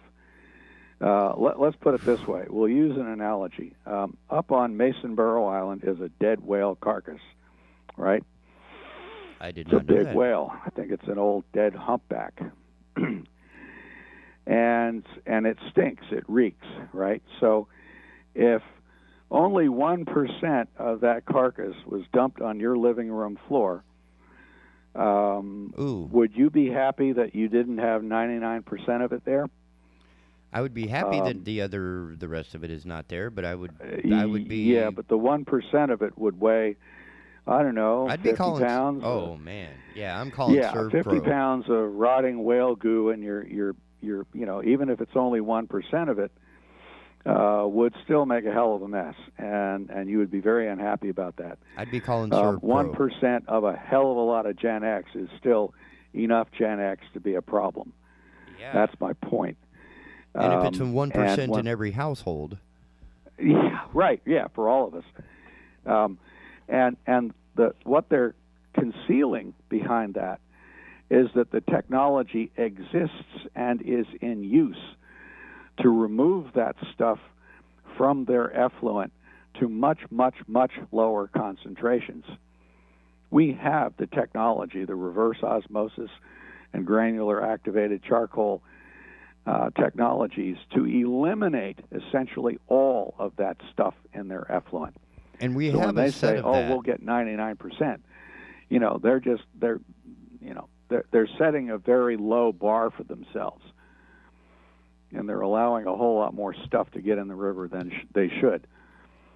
Because it saves him money, and he gets to keep his $9 million a year bonus. Yeah, it's about saving money. RO is expensive. So is GAC treatment. And they don't want to be held to that standard because it'll cost them a lot of money. Now, when I say a lot, 10, 20, $30 million, kind of like what we're spending to clean their stuff out of our drinking water over at CFPUA. The installation? They're about to we're going to have a GAC system at the CFPUA's Sweeney water treatment plant coming online within a month or two. And they're going to raise our water rates to pay for that because while they are suing Chemours and DuPont for the cost of that, that's in the courts. It'll take, a decade to get a settlement there. We can get a country into meantime, NATO faster than we can get this straightened out. Yeah, that's right. Right. NATO can double its front with Russia in a year, and we can't get the bad guys to pay for their evil sins, for a decade. I mean, it's already been 4 years, almost 5 years now since the story broke. Never mind that was 38 years right. after they started doing it. So, it'll be a half century before they're finally doing what they should have been doing all along. What they admitted to that, originally. Right. Yeah. That's the other mind-bending part. This is almost like the in-your-face type of... Yeah, we've been doing this to you, so what? Yeah, suck it up. And now we got bigger lawyers than you do. Yeah, so we'll see. The one thing they don't want is to get in front of a jury. And juries have a habit of being extremely angry with big corporate polluters who thumb their nose at everybody for many years. And DuPont had this experience with their Parkersburg, West Virginia PFOA situation. They finally had to settle that for $670 million. I don't recall that was actually a jury award. I think that was a settlement. So they saw, the train nuclear coming. option coming over the horizon at them. If they had gone in front of a jury with that case, they'd have been crucified. They would have replaced quite a number of water towers. Oh, yeah. Yeah, they'd have cleaned up a lot of messes for that. Paid a lot of damages to people who, had claims. That settlement was a class action lawsuit. And they still have to do the cleanup, right? 3,500 plaintiffs. Yeah. And, they had to do some number of things. By the way, they had a thermal oxidizer on their facility for their air emissions a long time ago. They had the technology to clean up their air emissions decades ago. They just never. It was already there, and they didn't turn it on. It was there, yeah. They were already using it at Parkersburg long before we even knew they were polluting our river with their stuff. And they could have done that at any point. And now they're real proud about how, we spent $100 million installing a thermal oxidizer, that went online, 2 years ago? oh, wonderful, you should have done it 40 years ago. When you or first whenever put it the in. technology was applied at Parkersburg. You should have known that this was going to be a problem here. And, you know, you start asking, well, how did they get away with that?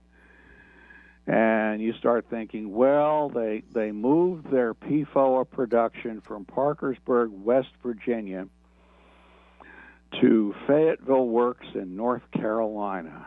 Why would they have chosen to do that? I'm guessing there's going to be more relaxed regulations and some sort of tax benefit. Yeah, and I think they had a friendly political climate. Trifecta. Yep, there you go.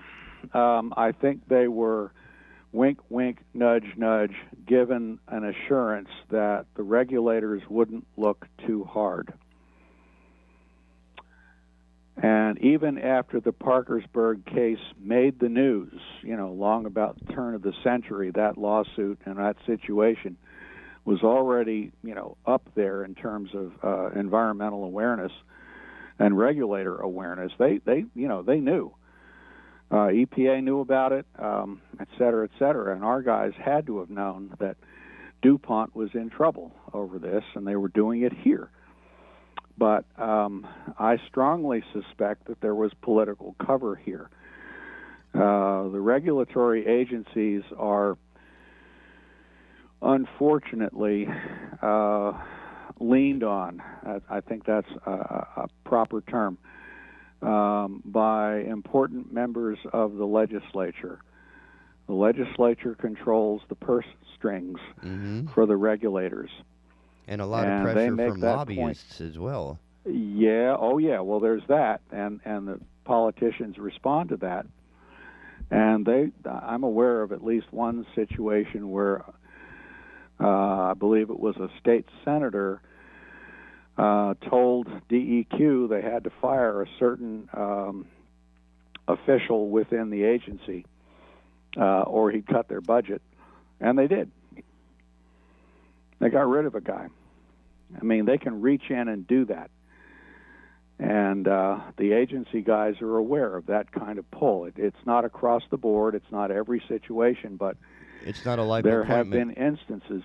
Yeah, there are instances where a politician has literally said, "Get rid of so and so," and it happens. So you know, the folks in the regulator world, they know that their jobs could disappear. You know, they'll get fired for one reason or another. For being bald. Many of them serve, you know, at the pleasure of the guy over top of them, and they can be let go for any reason. Yeah, that's. I'm glad I work in radio. Yeah. Unless somebody comes in and steals this station away from me, who stole it from the people who owned it. Yeah. Right. Right. But again, I guess you know, the criminal activity is still comparatively parallel between the two. So I must admit that I've already atoned for my sins and have been absolved. So that's full disclosure. Right, there you go. right. There you go. But man, that is... and I have tenure, so I can say stuff like this on air, and they can't touch me. Not that people haven't tried. But I'm aware of a couple of phone calls in years past that were made to the chancellor's office or someone high up saying, "You got to get rid of that guy." And you know, I can thumb my nose at that stuff. Because as long as you're not misleading, you know, you're educating and informing, and through the Cape Fear Riverwatch is a fantastic outlet. Yeah, that's right. And you know, I don't officially represent the organization either. You know, I'm on the board of directors, and I was elected by the membership. So, you know, I try to stay on the right side of the line. I'm not going to slander or libel anybody. When I name names, it's because that stuff's out in the open. If I'm not sure of something, I try to avoid, you know, stating it with certainty. And sometimes my memory may be, you know, a lot of things go back several decades, and so my memory may be a little fuzzy, but I do try to stay careful and correct and as you say, the main point here is to educate the public about what goes on. These are our waters, and we have a right to know. And we have a right to clean water for drinking and et cetera. And polluters do not have a right to pollute. They're allowed to do it up to a point. That's the point of the permitting process. But when they violate their permits or ignore them or do things that they don't even talk about or tell anyone about, well, it's our job to stop them. So... And that's the wonderful relationship between the Cape Fear Riverwatch and, in my view, your place in it. That being able to come here on the show and explain the different aspects, for example, mercury, lead, the estuary, the relationship between the chemical components is very, very important. That is not something that ChemWars is going to put into their nifty little animated ad of the swimming pool or whatever the hell it is they're trying to build. Right. Well, they're not really trying to educate the public. They're trying to explain their side of things and make themselves look good. And, you know, in a sense, it's almost greenwashing. Yeah, it's a PR campaign. That's right. You know, they're hoping, well, I don't know if they're prepping a jury pool, but certainly they're thinking in terms of trying to make themselves look good to the public. You know, a lot of the stuff that they say is borderline lies. You know, we're working with state regulators, blah, blah, blah, and the implication is that they're doing this voluntarily. No. They have a regulatory gun put to their head. Cape Fear Riverwatch sued the state of North Carolina to force the state to force ChemWars to clean up their mess. The state had not taken sufficient action by the time we filed that lawsuit. And ChemWars certainly wasn't going to do anything about it. There were some voluntary things done, but they were not sufficient. And it became clear that they were going to stonewall anything that was really going to cost much. And so, you know, and the regulators just, you know, were sitting on their thumbs. I could give you more than one example of that, but I'll forego naming names here. But I was disgusted with how poorly DEQ responded to this over and over again. And they just didn't do their job. Their job is to protect our waters from polluters. That's what we pay them for. That's right. That's the whole point of regulation. You know, it's not to just issue rubber stamp permits and ignore what goes on. You know, there have been efforts made to cast this business as, oh, we want to facilitate business. The polluters are our customers, blah, blah, blah. We're going to hire you've more got people. It wrong. We're going to help the employment. You know, jobs are all well and fine, but not if you're sick with cancer, right? Right. What good does your job do if you're in the hospital? And you have to get ACA It might cover care. your, you know, you might have insurance through the job to cover the cost of your cancer care, but who wants to go down that road? And that's, we want our drinking water to be clean. It belongs to us. You know, there's no excuse for poisoning our drinking water supply. There's none. So, you know, again, the waters of the state belong to the people of the state, not to the government and not to the polluters. The government is supposed to be our stewards to protect our interests in our property, and that includes our drinking water and, for that matter, the air we breathe. Mm-hmm. It's not one separate item from another. It's a combined environmental experience that we require. You take air and water for granted. Well, you should be able to. They belong to us. And, all right, you have to pay for drinking water because it has to be cleaned up from both natural and human sources of pollution. Well, fine. Okay, I'm willing to pay the PUA to clean up the river water that I eventually drink. As long as they do a really good job of it, I'm happy with that. Yep. And I know that I'm going to have to pay more to clean up Chemours' mess going down the road, but I'm also reasonably confident that eventually Chemours is going to have to pay for that, and DuPont as well, because they're the source of the problem. And it's only fair that they should pay for the mess they made. Man, these are things that I wish I could say with the same level of weight that you bring to the table, and I appreciate that. And I appreciate your time this morning. It's been a wonderful round, to go from Johnny Cash, which, for as giggle shot of that picture might be, it's such a it's a great opening, as it were, to such a more scary, pay attention to this type of level of subject. It's a perverse emblem of where we are as a society. Thank you. Thank you. And thank you so much for your time this morning. I mean, we've blown right past the hour. I got to jump on to the next show. But, man, thank you so much. And please, everybody, CapeFearRiverwatch.org, get involved. It's the only weapon we really have.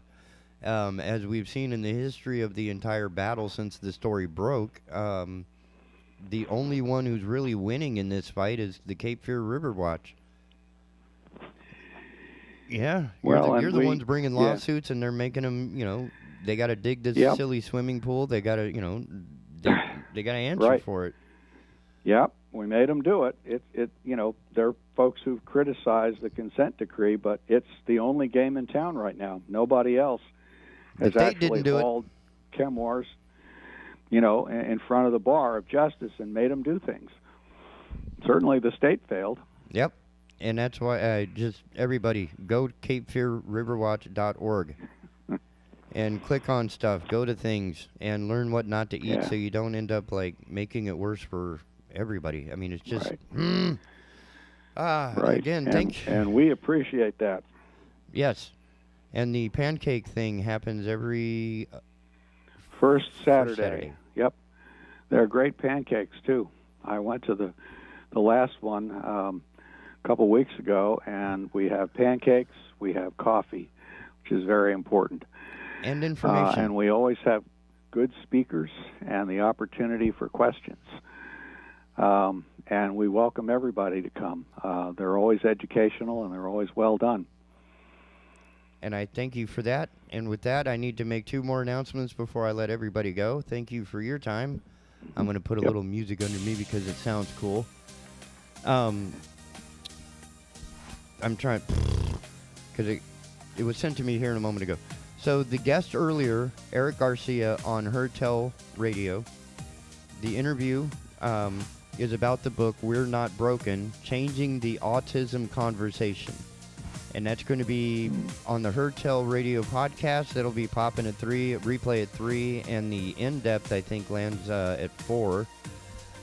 It's really informative because it takes it beyond the textbook information and brings it into real-world stories and what it's like to try and navigate a hunter as a hunter in a gatherer's world, I think, is one of the terms they use. But anyway, with that in mind, thank you so much to Dr. Cahoon, and thank you so much to Andrew Donaldson for his reaction, and to Dan Romand, my other guest this morning. With that in mind, we will see you tomorrow. It's not weekend yet. Take care, y'all. See you soon. Keeping Ocean Isle informed. The Big Talker 106.7 FM WFBT, Carolina Beach.